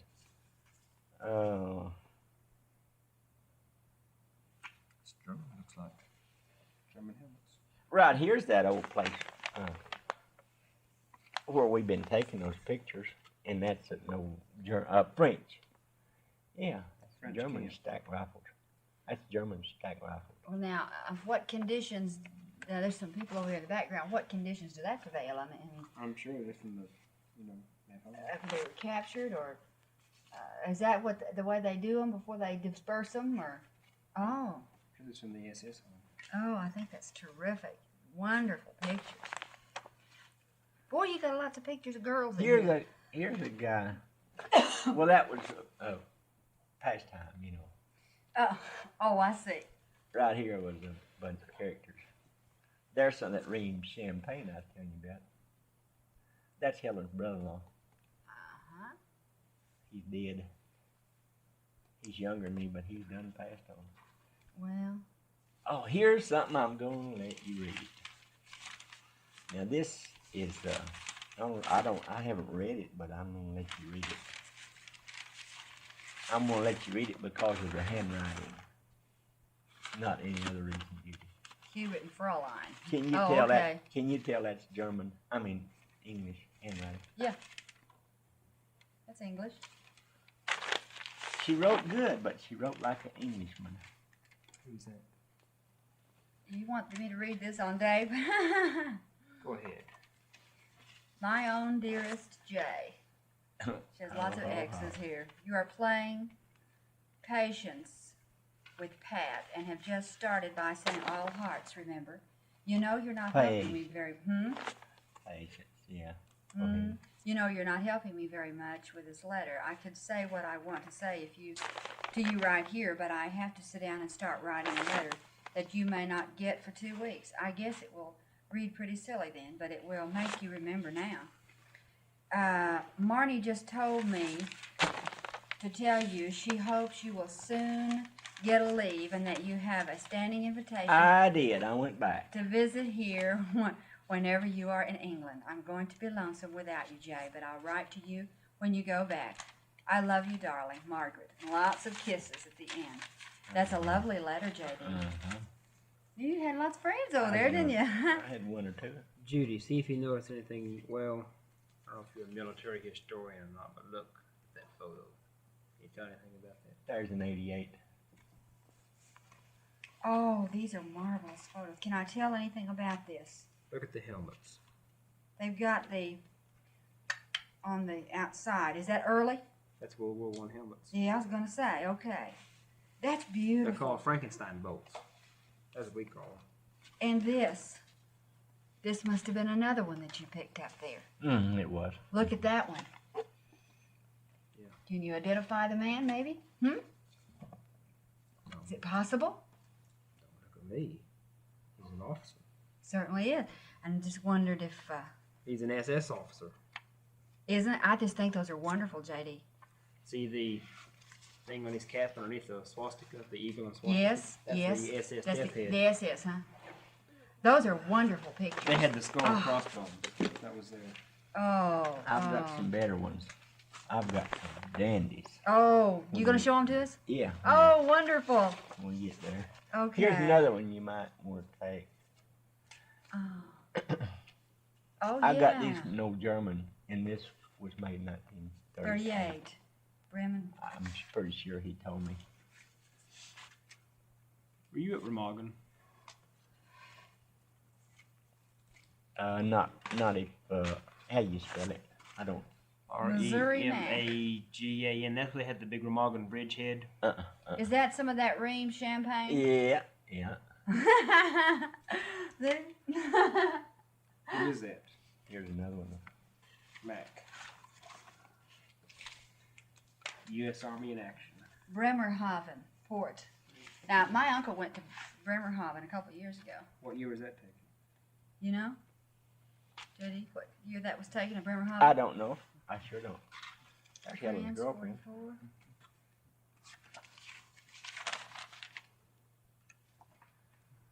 Margaret Coley. Here's the little English girl. She looks familiar. She looks like somebody I know now. She lives over the country. This is Margaret too. She's a nice, nice looking lady. That's Margaret from England. Ever Those are thought of nice, contacting sweetie. her again? No, Margaret from I England? haven't. No, not really. Helen was asking me the other night, last time I seen her, she's run down the railroad track. Her and her mom. That's her. Little cheesecake. Margaret from England. Little cheesecake. Keep it clean, you're on tape. What is that tiny little picture of? I've got a lot of those, Judy. I've got some Hitler's. Those were made near Could these be enlarged? near the end of Hitler. I got a bunch of good ones. Oh, I want to see those. Right here's one of their better. Europa? Europa. Was that British, French, or what? This German. Europa. Right here. In Bremen. Right here. This pre-war. Oh yeah. Pre-war port. of This, Bremen. Of course, I that would was go. telling you, Judy, that I, like I told you, my rank was all under my arm. I didn't have any on my arm. Hey, my You rank had- was under my arm. It wasn't on me. I see. This is kind of places we stayed after. Oh my This goodness. is the military government headquarters in Bremen. Oh, for goodness sake, look at that. But now, we slept in the rough, but that was after the war was over. Here's another one of those tiny little pictures. Want to keep those all together? I've got some real good ones in there. Oh, I'm just looking forward to that. Look at this. There's another one of you guys. There's another one of these. Oh, this got to be somebody. Look, look. That's got to be some well-known German. Huh? Probably Goering or somebody? No, it's not Goering. Goering's big and fat. Could be a field marshal. Oh, these are wonderful. Look. These are going to be great. Now, I was telling you about being on the bridge this morning. Uh-huh. That's the Alexander III. Oh. That monument? Mm-hmm. That's, you can see from the bridge, you can see this in the Eiffel Tower. And the bridge Oh. is Alexander III Bridge Oh, across the Seine. that's nice. What is That's an old 88 that's been knocked out. German equipment? Mm-hmm.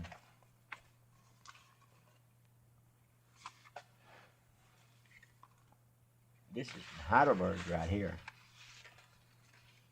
She was German all the way. My. There's another one of those. Look at that. Heidelberg.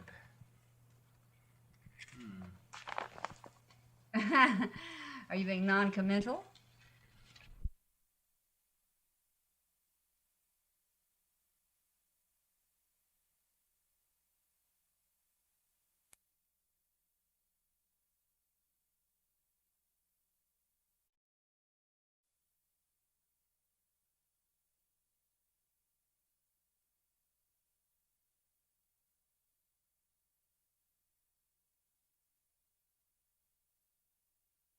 Look at those.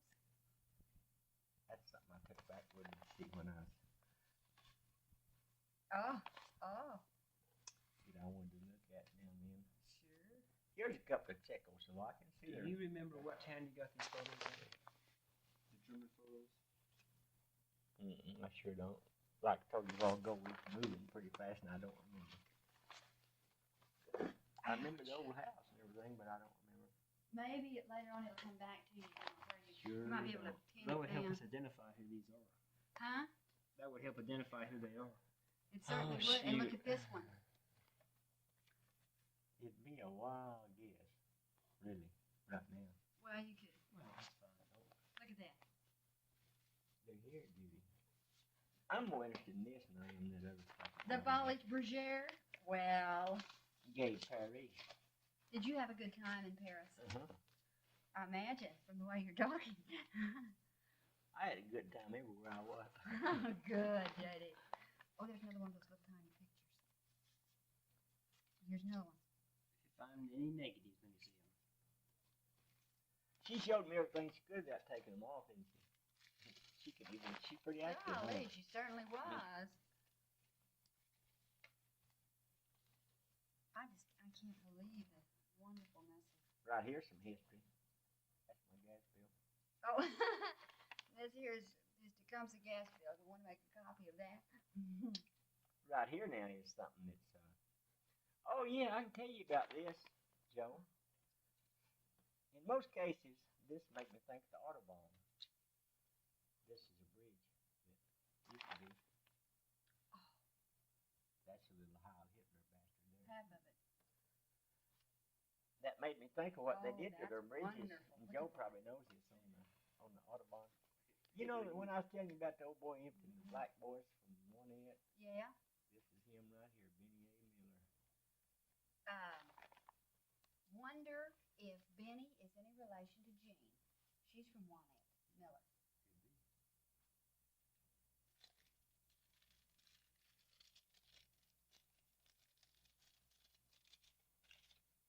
Says Asher. Well, He was he living. lived halfway between Monet and Asher, and I don't know why we always said he's from Monet. I think he went to school at Monet. Joe, I tell you, these pictures are something else. There's another tiny little picture.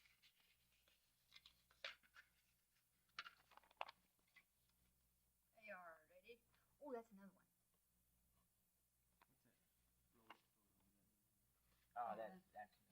That's Margaret, Hallahan, and Sister Pat. This is.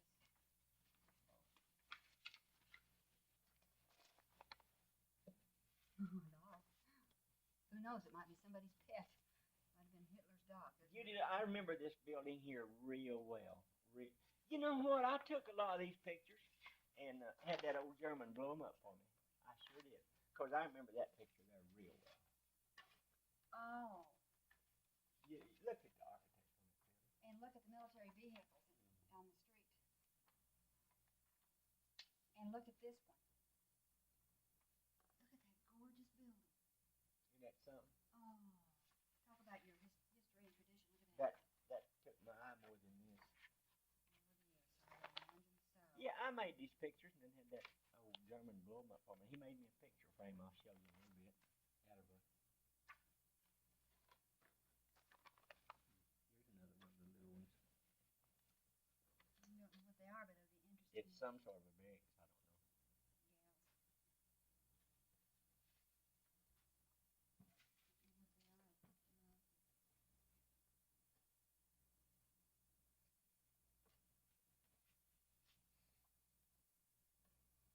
That's another one of those. When you get through looking at it, put it in this. Oh, I'm sorry. I should have showed it to you. Yeah, I know. I've Here. seen them before. I've seen them. I don't see any more pictures in here.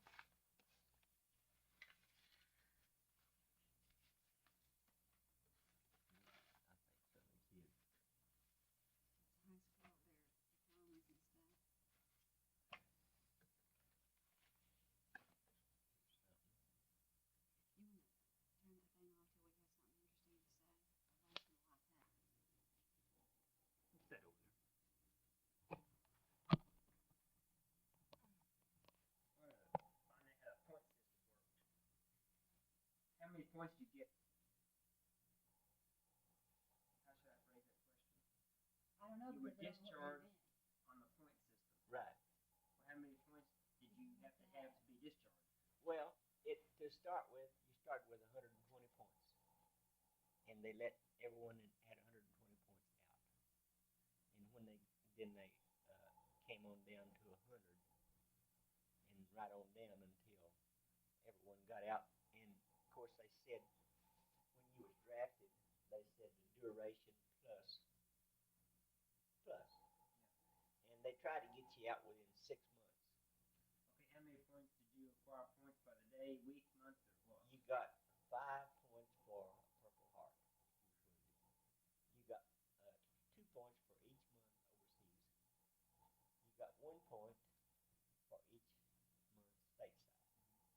And if they added up, say, to 120, like, at that time, if we'd have known that, everyone would have managed to got the Purple Heart.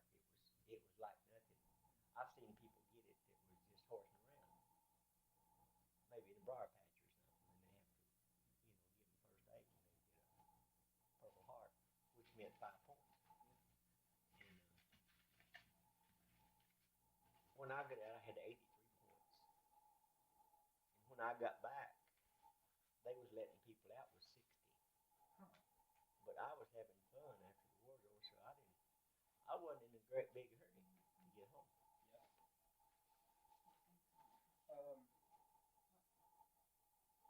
Yeah, we can always bring it back. Okay. Yeah, I lost the train of thought.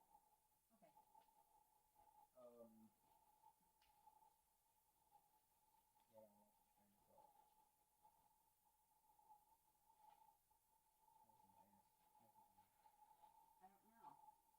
I lost my train of thought. Oh, you have 4 combat stars.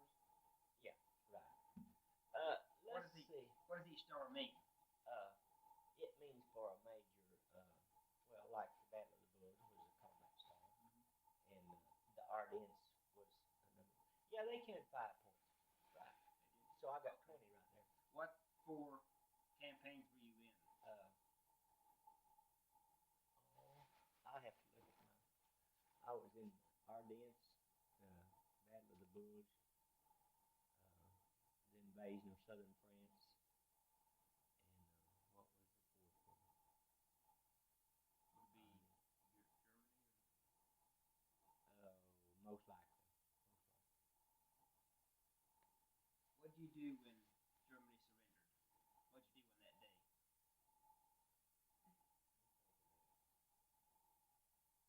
Probably got drunk. Everybody else did, so I probably did too.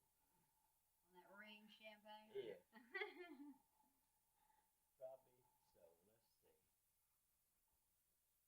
Let's see. The only thing I remember, it's a big party. That's why I don't. And bells ringing everywhere. The chapels that weren't knocked out that had a bell on, that bell was ringing.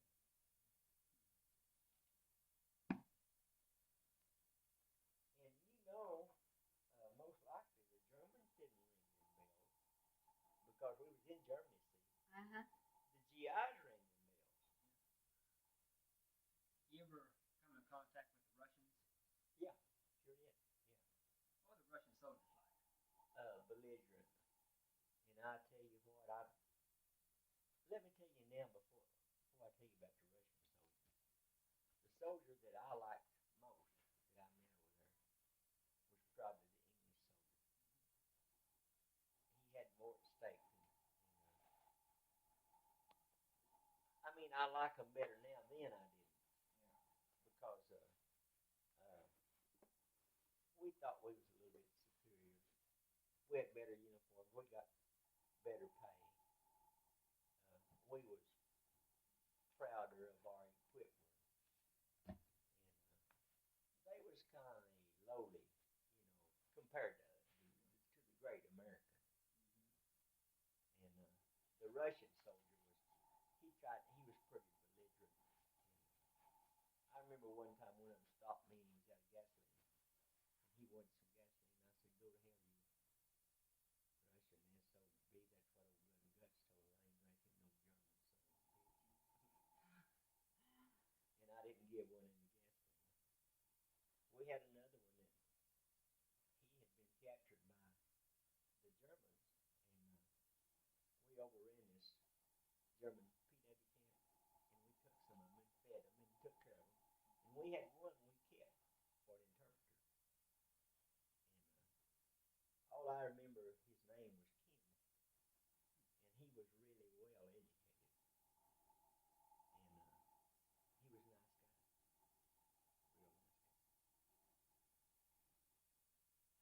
Now I'm going to ask a question. You don't have to answer if you don't want to. Did you go to any of the concentration camps, the death camps? Right. Right. No, let me answer it. I didn't go through one of them. I went by them, and I seen a lot of people. And a lot of them eat that we set up chow lines, which mainly was boiled potatoes and some mixture of GI food in with the boiled potatoes. But it was black potato soup, and then whatever we could get to put with it, and we fed some of them. And their knees would be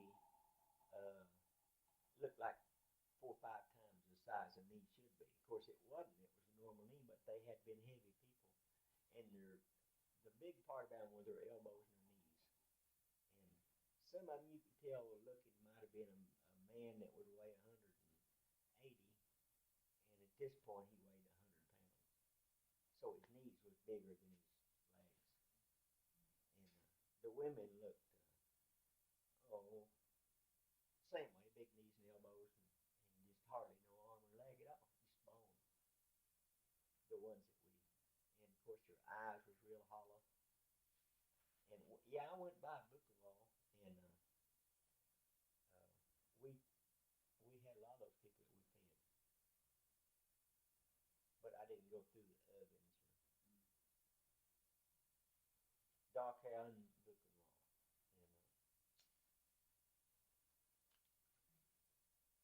I remember something else we went by one time, and I didn't know what it was, but they called it a baby factory, and it was like a hospital, and the German girls would have babies, but the SS troopers, they were given an award.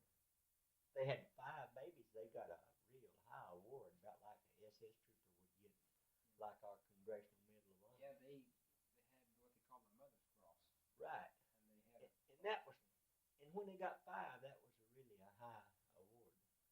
And we went by this big building. It wasn't bombed. We didn't bomb it. They didn't. And it was they called it a baby factory. It was where these mothers would go to have their child, and it had to be by an SS trooper. And that was the superior race, see, which never did. Where was that located, J.D.? Do you remember? I would say it was north of Kaiserslautern. They told us to not fraternize with the German Fräuleins. Now, this was before the war was over, as well as after, because the GI 20, 21, 22 on, if he gets a chance, he's going to horse around a little bit with one of the Fräuleins, because he's over there, and there's war on. The war isn't over, and he don't know. So he's going to horse around. Well, I did some horsing around. I won't tell you about it. I was scared to death after I got through horsing around. They told us things about like these SS troopers' wives would go to bed with you, and they'd have and I know this happened to one of the guys in my outfit.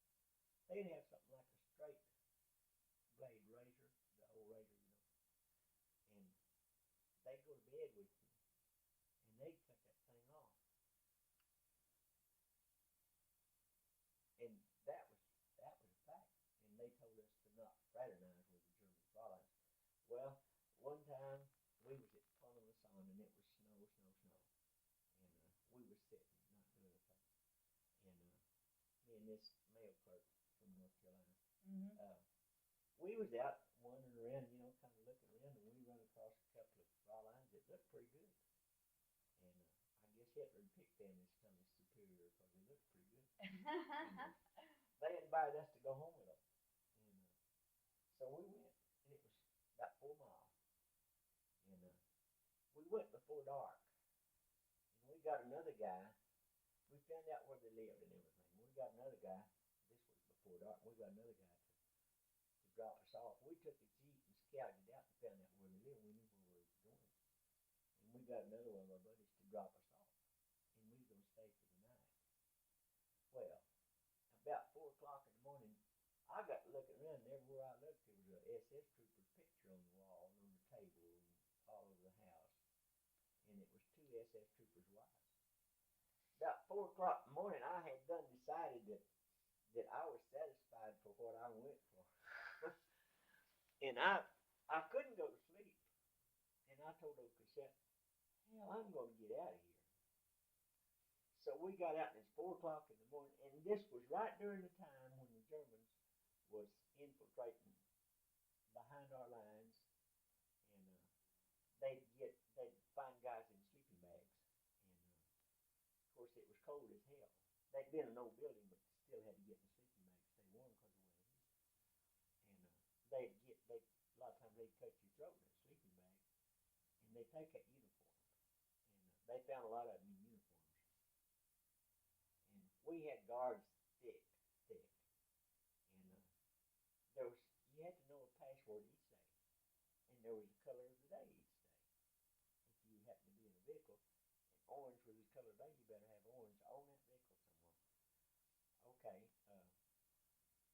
we left, like I said, before dark. We didn't know the password. We didn't know the color of the day. We didn't know what was going on. And we started back at 4 o'clock in the morning. We was walking in the snow. The crunch, 4 o'clock in the morning. And in combat, you don't walk out in the middle of the street. You know, you don't walk out in the middle of the street. You stay in close and find cover in and out between old buildings and kind of sneaking around. We walked right down the middle of the street. We walked 4 miles. And I could see guards back up. And I told old Cassette, I said, talk about everything you can think about in North Carolina. Tell me about your cousins, everybody in North Carolina. I'll tell you all about Oklahoma. Man, we walked down the street and we was talking about Oklahoma and North Carolina, and I'd see guards and they'd back up in behind the buildings or something. Never hauled us. We got hauled one time in 4 miles. And I seen a bunch of them that never did haul us. And this guy that hauled us, right away he started, he asked me, the password was Chicago. And he asked me, what's the Windy City? And that, in the word, the answer is Chicago. And he asked me, and I said, hell, there's no doubt about that. Everybody knows that. Amarillo, Texas. He said, oh, you son of a bitch, you're from Texas or Oklahoma? And I said, Oklahoma City. And he happened to be from Oklahoma. He's from Antlers. Only one that I told you, look. I said, hell, anybody knows that, Amarillo, Texas. I was through there one time like froze. Oh, shoot. It pays to be done. I guess.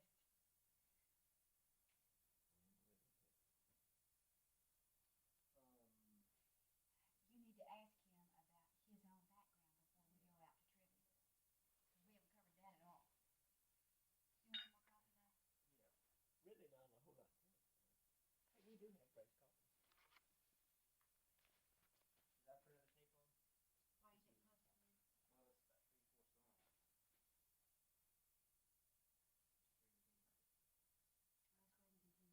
Let's go ahead and continue on.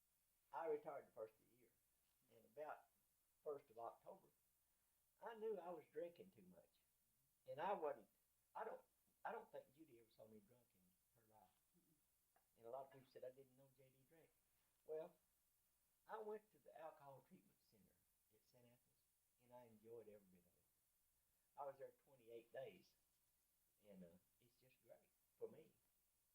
Man, I wish I I just soaked it in. I mean, everything you're supposed to in the alcoholic ward. We had about 130 classes, and I loved it all.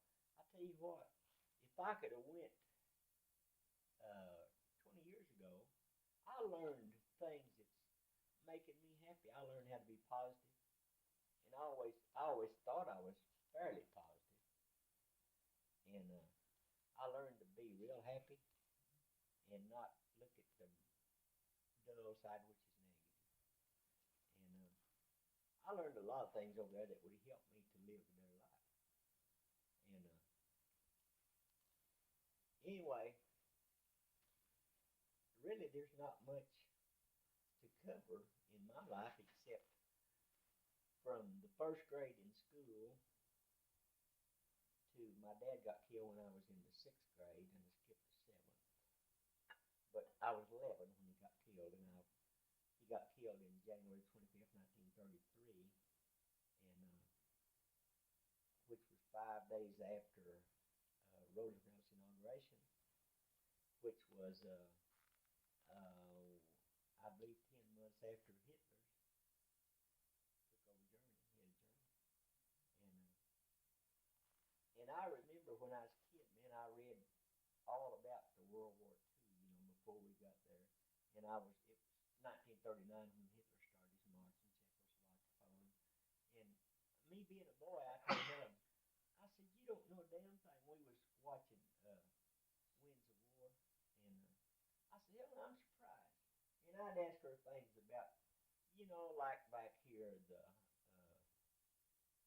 everybody changed a little because of the war, and they knew we was going to get involved. Honky-tonkin picked up a little bit, and everybody, and then people left and started working in the shipyards, and we had just a small Navy, just a small Air Force, and all that, and work picked up, and everybody had more money than ever had in their life, and people left the country and went to town, and then OC&E up here, which later was Tinkerfield, started, and everybody had more money than they ever had trying to raise cotton.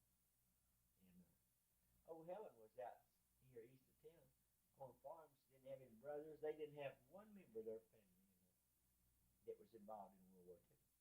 So they didn't know it. She don't know a thing about. She's a year younger than I am, and we graduated the same year since I missed a year when my dad got killed. And all the hell she remembers about when she's senior in high school was playing basketball. She was a hot shot basketball player, left-handed basketball player. But she don't remember any of the players. I knew every player in the county. She don't remember. She don't remember me, but I remember her.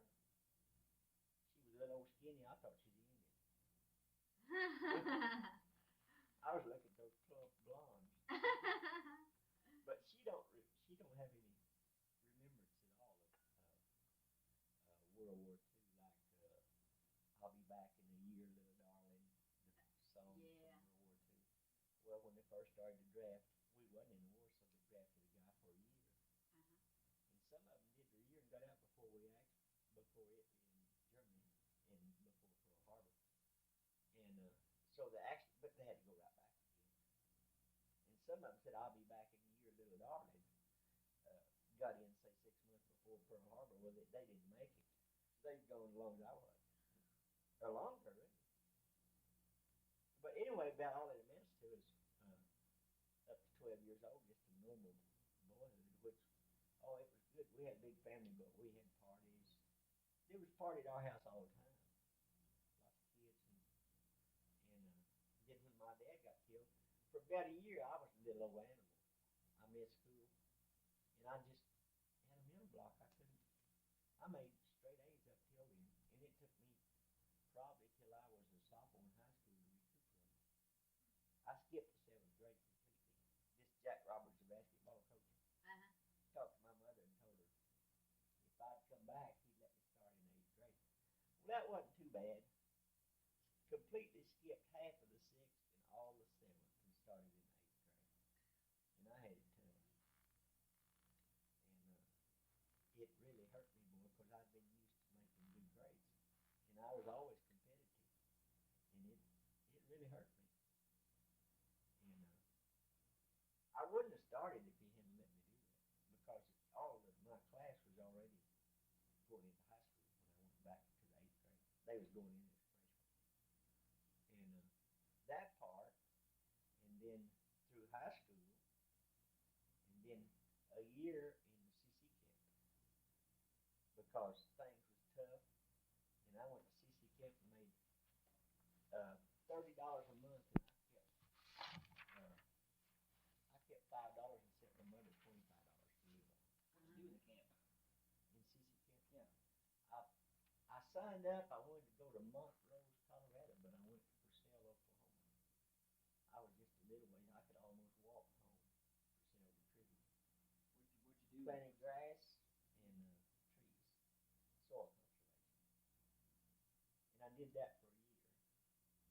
And then I went to California and stayed a year. And I didn't want to be drafted into California. I was after during Pearl Harbor. We had total blackout in California. What town were you in? I was in Los Angeles. What did the people in LA do? Or what was your reaction when the Japanese bombed Pearl They Harbor? panicked. Well, my reaction was it was on Sunday, and the first I heard of it, it was Sunday about after lunch, probably 2:00, and I was washing and shining my car, and it had the radio on. And my first thought was Orson Welles, because they used to have Lux Radio Theater. Orson Welles came on one time with the Invasion of Mars. War of the Worlds, Right, and that's what I thought. But that night, there was people running, screaming, crying, and hollering, and had relatives in Pearl Harbor, at Pearl Harbor. And they'd see a light somewhere, and they'd run throw a brick through the window, and bust in, people be gone and left their lights on, and had, like say this happened Sunday, in a weekend. And these people was off for the weekend, so they probably wouldn't get in till late Sunday night. Well, they wasn't in until after dark, so people would break in their houses to turn their lights off. And there was a lot of screaming, squalling, hollering, and brick throwing, and car wrecks, and you couldn't drive with your headlights on. They tried to have total blackout, but it didn't work very good. Was there much fear about the Japanese would want to invade California? Oh yeah. And this is just my idea about it, but it actually it happened. But I always said a submarine actually shelled some oil field at Long Beach in San Pedro, and of course they said it was Japanese submarine actually shelled. I'm familiar with that story and what happened. The submarine surfaced, but the problem was all he had was armor-piercing shells. He didn't have the explosive shell. And they attacked the oil tanks, and the armor-piercing shells just poked a hole through the tank. They didn't blow up. Right. Explosive. And do you know what? Put it all together. And I was pretty young, but I believe it stronger then than I did then, because later, of course, I was brainwashed to believe what they wanted me to believe. And we could do the same thing. Our government would do the same thing. I think they didn't explode because they were our shells in ourselves to get people ready. I think that was part of a propaganda program. I don't think it was actually Japanese stuff. That's my own thought about it now. Also, the Japanese started some big forest fires up in the Northwest. Right. The subs would surface off the coast of Oregon and Washington, and then have these big balloons that had explosive charges in the balloons and let them go. And they'd come down up in the Pacific Northwest and start big forest fires. I always think that was part of saying, hey, there's war. And I didn't enlist. I was drafted. And I was still 20. Then I was more like, I was 19. When's your birthday?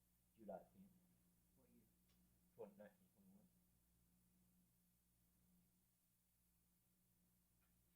And I wore khakis. People wore khakis then like they wear jeans now. I wore khakis, a regular khaki color. yeah. And so did the Army for their summer uniform.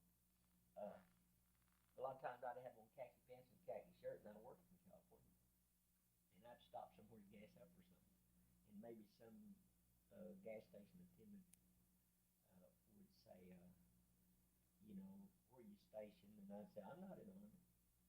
And I shouldn't have said that. I should have said Camp Roberts or something. Shouldn't have said that. And then he said, you had a uniform problem.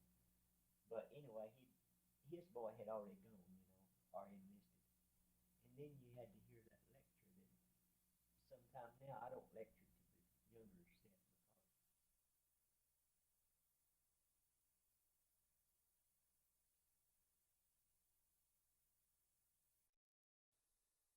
Who's your father? John Oh. Wright. I'm sorry? John Wright. John Wright. Where was he from? He was from Ellis County, Texas, and that's all I know. Ellis I County? kind of believe that may be Brownwood. I'm not sure, but I believe it's Brownwood. Who's your mother? Maiden name? Yeah. Mary McKee. McKee. Where was she from? Same place. Same place. Mhm. You know when they came to Oklahoma? Well, it would be, when he came, he was, like I told you sooner, he was 20 years old. And he was still single. They got married a year after, what was the date of the run, Judith? 89? April 22nd. 1889. Okay. That's when he came to Oklahoma. And he went back and got her in about a year. I guess when he filed. Tell me about your father being a singer.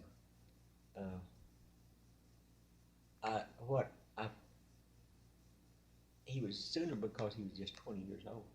And you have to be 21 to file on a homestead. But he was already where he was going to file when they... Oh, no, he made the run. He made the run, but he was 20, see, that made him a sooner. Oh, I see. There was a sooner if you came and didn't make the run, Uh-huh. stake something out ahead of time, sooner than you was supposed to. And you was also a sooner if you made the run and wasn't 21 years old. You could make the run at 19, but you couldn't file. Therefore, you was a sooner. I see, okay. Where did he file originally, J.D.? Yeah, where did he stake originally when he made the Originally, he staked where the 01 at Depot would be now, on the Santa Fe Railroad. And what happened then? Okay, he had 3 guys rode up and give him a little argument, and I'm sure they had on their pistols, and he didn't want to argue, being 20 years old and a Sooners, so he pulled up his stake, and they won the argument, and I'm sure one of them put their stake down. And he came 12 miles north and drove another stake, which later was Tribute.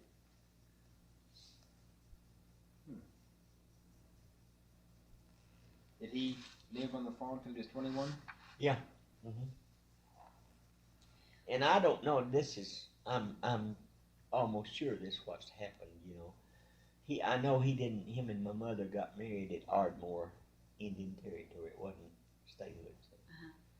And I'm sure he was here until he got 21. Then he went back and got her. And during that time while he was homesteading here, he was still driving horses from Texas to Oklahoma. He would make a horse drive and drive horses to sell in Oklahoma. Uh-huh. Any particular people that he'd sell them to? Was there any particular ranchers or just... No, there was a big demand for horses, see, back Uh-huh. at that time. Like some guy'd make a run, maybe he'd just have the horses riding. There was probably horse sales then. I remember mule sales in Shawnee that looked like a used car lot on these mules. Uh-huh. Huh. And that's there was a big market for horses and mules. Where was his land or his claim in relation to downtown Tribby? Oh, okay. It would be 2 miles north and half a mile west on the south side of the road. Okay.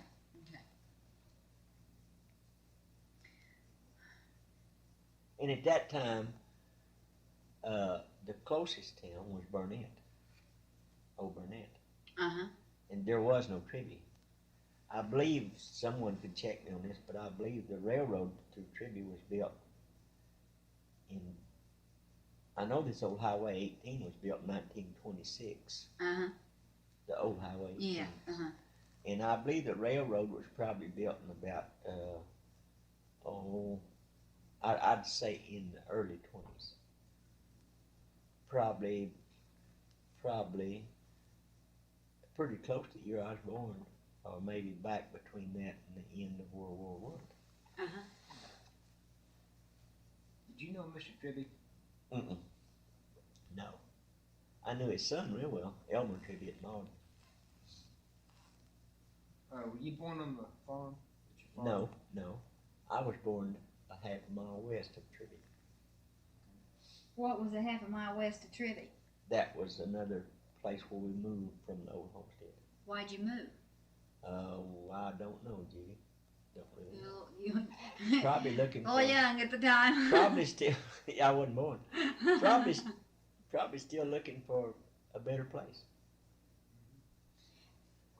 What kind of chores did you do on the farm as a child? Well, I didn't do any because I was 4 years old when we moved off the farm. Did when your father first came, did he farm? Yeah. Let me tell you, he had 7 girls and 5 boys. You farm from daylight till dark. And then, like I told you, I was the last one. When I was 4, we moved to town.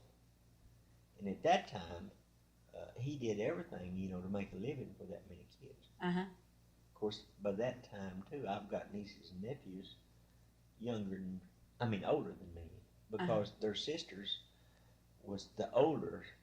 I'm the youngest, they were the older. Uh-huh. They had, the day I was born, I was uncle a whole bunch of times. I was old the day I was born.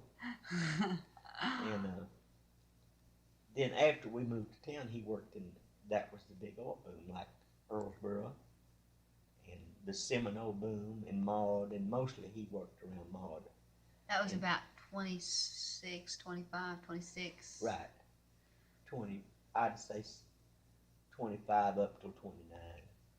He worked oil field horses, snake and pipe and pipeline. And when things was a little slack on that, he built houses. He was a jack of all trades. He was a brick mason. And I've seen his work, and it wasn't fancy. But you didn't see fancy brickwork back in those days. Mm-hmm. It was strong. Mm-hmm. And the carpenter work wasn't, back then. Uh-huh. It wasn't anything like you see now. They did it with a handsaw and a hammer and nails. Now they got power tools. Uh-huh. But them old timers did a fine job. They might even, some of them, make their own shingles to shingle their house with by splitting, like a red oak splits real good, and they'd make all their shingles. And then I told you about the dug well that he dug for us. Tell me again. Earlier, okay. He dug the well at the place where I was born. Uh-huh. And he dug it with a shovel and a bucket, and some of the older boys he'd fill a bucket, and he had 2 buckets on a pulley. He'd fill one, and they'd draw it out and send him down another one, and so forth. Empty the bucket. And the well caved in on him while he was digging it down. He wasn't too deep, but it covered him all but his head. And one of the boys went down in the well and helped him to kind of dig it out, and he made that real fine, so he kept digging. And he dug down, hit rock, and then he had to blast. Uh-huh. And you want me to tell you about the fruit? Yes, I do. Okay. The well was pretty close to the house, and it broke the fruit and vegetables in glass jars. The charge. And I can remember that as an old family joke about him breaking all the mothers. And you said that summer's work. That well is still there. That well's still there. Is it still, the water still good in it? Still got water, and I'll show it to you later. Okay, good deal. Okay.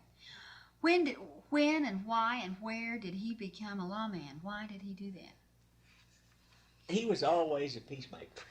And when you interview someone else, Judy, I want you to verify this. Okay. He was well known for a peacemaker. Okay. You get in a big argument, and he'd say, "You guys can't win. Don't argue. Settle it peacefully." So he just kind of inherited that because he was a peacemaker, and the county sheriff at that time was Bill Roberts. And he knew he was a peacemaker without a weapon. So he said, "Will you kindly be the peace officer?" And he said, yeah, he would. So he was appointed deputy by the sheriff. Right, And, right. Okay. like they're doing right now. Okay. Paul Abel's appointing different people around the small communities. They're doing it, at Bethel and Yeah. Asher. That's very interesting because I didn't know they were appointing deputies in They- Bethel and Asher. And They sure are. who's the deputy in Bethel? I don't know. Right off, I don't know. They're, Bethel is incorporated, Yeah. and they are a city, Uh-huh. and they're going to get their own police. They're going to get him a car, are they? Right, and a police chief, and there's going to be two. But right now, 2 policemen? yeah, Hey, well, that's good. I'm glad they can do that. Well, anyway, back to your father. That's the interesting thing. How long was he a peace officer? let me think a minute, Judy. You mean appointed by the sheriff? Yeah, He was right. peace officer. Official. Yeah, Official. Probably 4 or 5 years. You remember the year he was appointed officially? Let me think a minute. I'd say probably 28. Okay. And at the time he got killed, he wasn't a peace officer. Oh, He I had- see. Right. But the peace officer was with him when he got killed. Oh, well, what happened? Tell me about that, JD. Oh, that part is, yeah, I could talk about that. There was a barber, Wilbur Gardner, and he'd come out on the street. And then on Saturday, everybody come to town and brought their butter and eggs and cream and so forth and bought supply. And there was a big crowd in a little town. Uh-huh. But at that time, I guess they didn't have hotels. There was 2 hotels, but they didn't at that time. But there were several grocery stores. The bank, went broke in 1929, and we're talking about 1933. Uh-huh. So there wasn't a bank, but there was always a crowd and always fights. People, back then wasn't as civilized as we are now, and wasn't as educated. Uh-huh. And they fought for fun. They didn't have TV. And this guy that killed my dad was a barber, and he'd come out with his 45 thumbbuster in the street and wave it around and fire in the air a time or two, and my dad would go take his gun and take him back in the barber shop and tell him, "Now you shouldn't do that," and talk to him. And he did that a lot of times. He'd take his gun, Uh-huh. He'd just say, "Give me your gun." He'd hand it to my dad. And my dad didn't even have on a gun at that, I know a lot of times he'd go on call, he wouldn't even wear his gun. And he'd go up there and take his gun, and he wouldn't even wear his gun. And the guy really liked him, and everybody liked my dad. And when this really happened, though, he came out in the street, same old kind of deal. And his nephew and my oldest brother got into a fist fight. And he come out with his gun, and that time he come out shooting. He shot my oldest brother. And everybody knew that this was going to take place. There was trouble between the Wrights and the Gardners. And it happened at a basketball game the night before. One of my brothers had a fight with one of the Gardners. Well, his name was Parker, but it's his family. And when he came out shooting, he shot my oldest brother, and then he shot my youngest brother, just older than me, and he was 19 when he shot him. And he shot him, and my youngest brother seen what was going on, so he charged him like a football player. And he got within about 10 feet of him, and he shot him, and didn't kill either one of the boys. Yeah. And my dad, the peace officer, had come down to talk to my dad to get him to go talk to Gardner because he knew that he was getting drunk and that there was going to be trouble. So that's where the peace officer, my dad, was going at the time, which was a half a block from the barber shop. Uh-huh. And when he came out with his gun and started shooting, the peace officer ran. And my dad kept walking to take his gun. And I was in school, like I told you, 6th grade. Uh-huh. And I don't know, this is what I heard. My dad said, "Don't shoot my boys." Well, he shot him, and he killed him. And that's the story. My goodness. Well, thank you for telling me that. And when you do your interview with people, ask them about my dad. Okay. Verify that, and Okay. they'll have a lot of good things to say that I didn't want to say. Okay. All right. Okay. Did you know your grandfathers, your grandparents? No, I'm going to show you their Prospect Cemetery. My grandmother and granddad Wright are buried in Prospect Cemetery, and I didn't know my mother's side at all. They lived somewhere down around Healdon. Her folks did. Uh-huh. Were your grandfathers in the Civil War? I don't know that, Joe. I don't really know. Because I didn't know, both granddads were dead. Both granddads and grandmother on my mother's side was dead when I was born. And I never did hear them talk about that. But I do remember going to my grandmother, Wright. Remember going to her funeral. And the only thing I remember about that was my dad was sad, So. Uh-huh. When did you start working for OG&E? March 29th, 1949. That's a long time ago, J.D. Mm-hmm. Long time. 34 years coming up. Oh. You were drafted into the Army at 20? Is that what you said? You were 20 years old? Right. That was in 42. Mm-hmm. All right. And you were in the Army 2 years?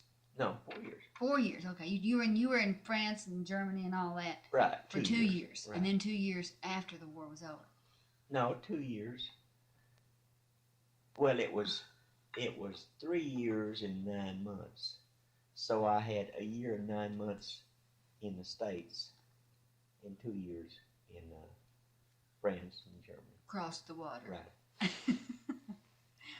What did you do after you got out of the Army? Well, I spent a whole year partying. Partying, huh? Yeah, trying to get back to where I could begin to be a civilian. It took me that long. It took me a year to recuperate. That would make it about 1947. Right. Okay, what'd you do between 1947 and 1949 when you started with OG&E? Okay.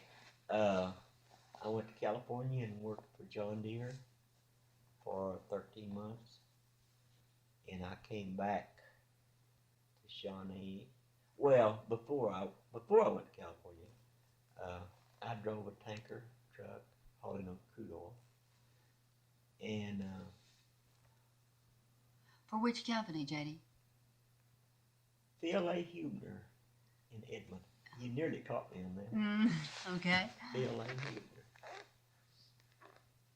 And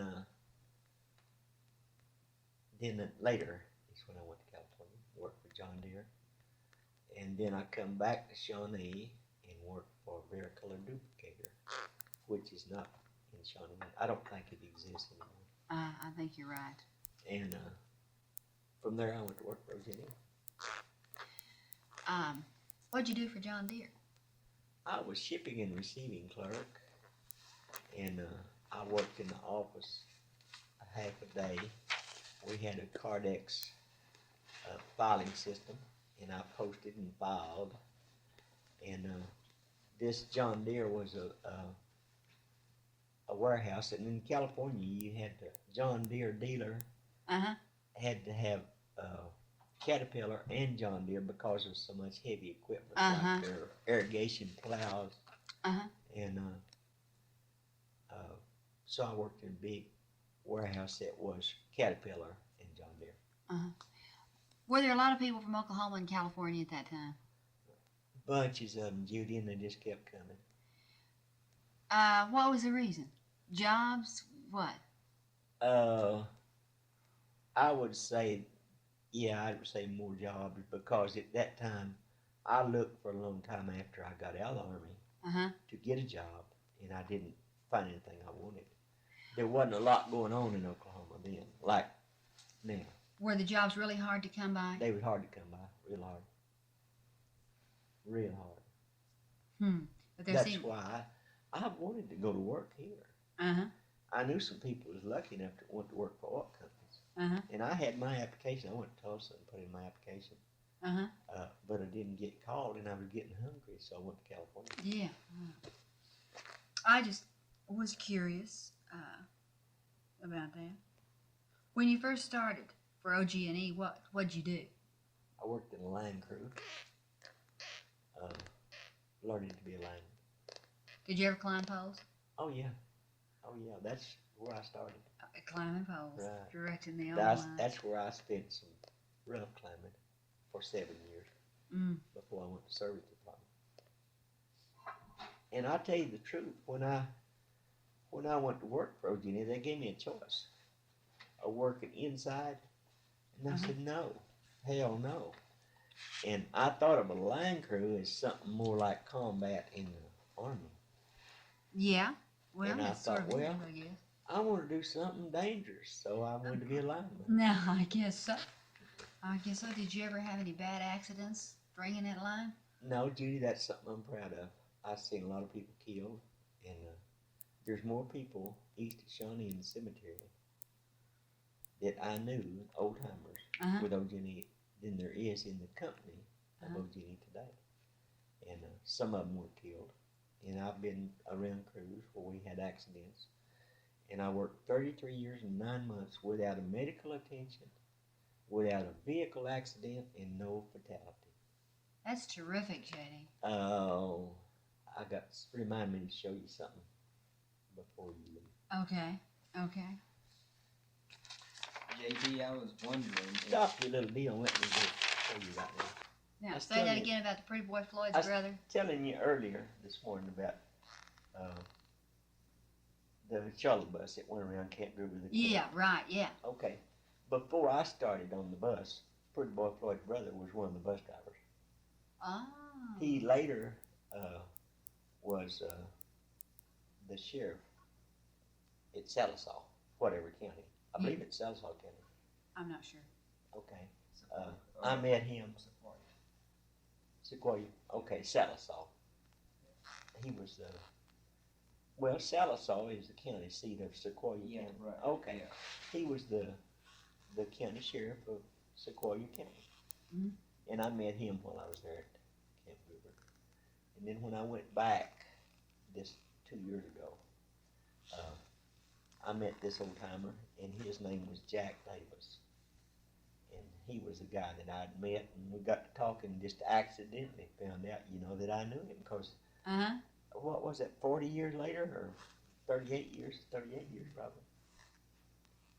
But we went to the old gate number 1, went by the PW camp where they brought German prisoners of war, and we went to gate number 2 and number 3, and I used to have duty sitting in top of a pillbox, and it was they called it observation tower.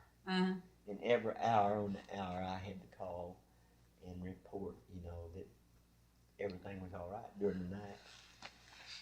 And I sat up in my little box and talked to the telephone operators. And a lot of times it was pretty cold up there. It had glass all the way around. Uh-huh. And it's just a little pill box on a 50-foot pole. Uh-huh. And I'd go up there and maybe before I went on duty, I'd been to a party or a honky tonk or whatever you want to call it. Uh-huh. And the telephone operator, I had a lot of telephone girls that I'd talk to. Uh-huh. And I'd say, hey, I just got to have some sleep. And we had to call in and report every hour on the hour. And she'd call me about 5 minutes before 1, 5 minutes before 2. And I had been asleep, and I'd say, everything's fine in tower number 3. I didn't know. I looked around, it had nothing burned. It wasn't no flame. Is there a cemetery at Camp Gruber? You talking about military? Yep. No, not that I know of. Not that I know of. Because I know like they had a PW camp at Fort Reno, and there were some German prisoners buried at Fort Reno. No, not that I know of. They, matter of fact, I didn't know there was a military cemetery in Oklahoma. Fort Gibson. Oh, I knew that. Yeah, Fort Gibson. Yeah. They're trying to get one at Fort Washington now. Started National Cemetery. Oh, I see. I heard they were. That's. Yeah. Let me ask one question, because I didn't get this information on the tape. That you worked for OG&E for nearly 34 years, and you have retired. Right. This year. What was the exact date of your retirement? January the 1st, 1983. January 1st, 1983. Okay, I just wanted to get that on the tape because somebody Okay, wants now to know. something else that you might want. What's that? 10 years of that 34 years, Uh-huh. you remember because you were one of my good customers. Uh-huh. 10 years of that, I built and operated Jay's Yes. Drive-In. Yes. And I started the steakhouse, and it never did. We decided that we didn't want that much responsibility in me working, so that's when I sold it. Uh-huh.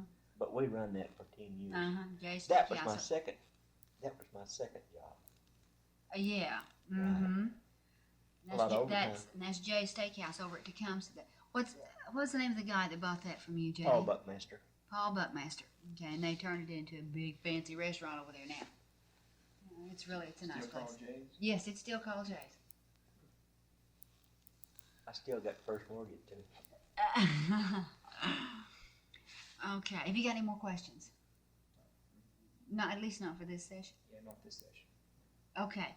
Well, what we need to do is sort of tie up the end right now on this session, because there will be another one, because we've got all of this traveling we have to do for you to show us all this stuff. Okay. And but for this particular session, I want to thank you, JD, for talking with us, and we'll be back. Judy, you're welcome.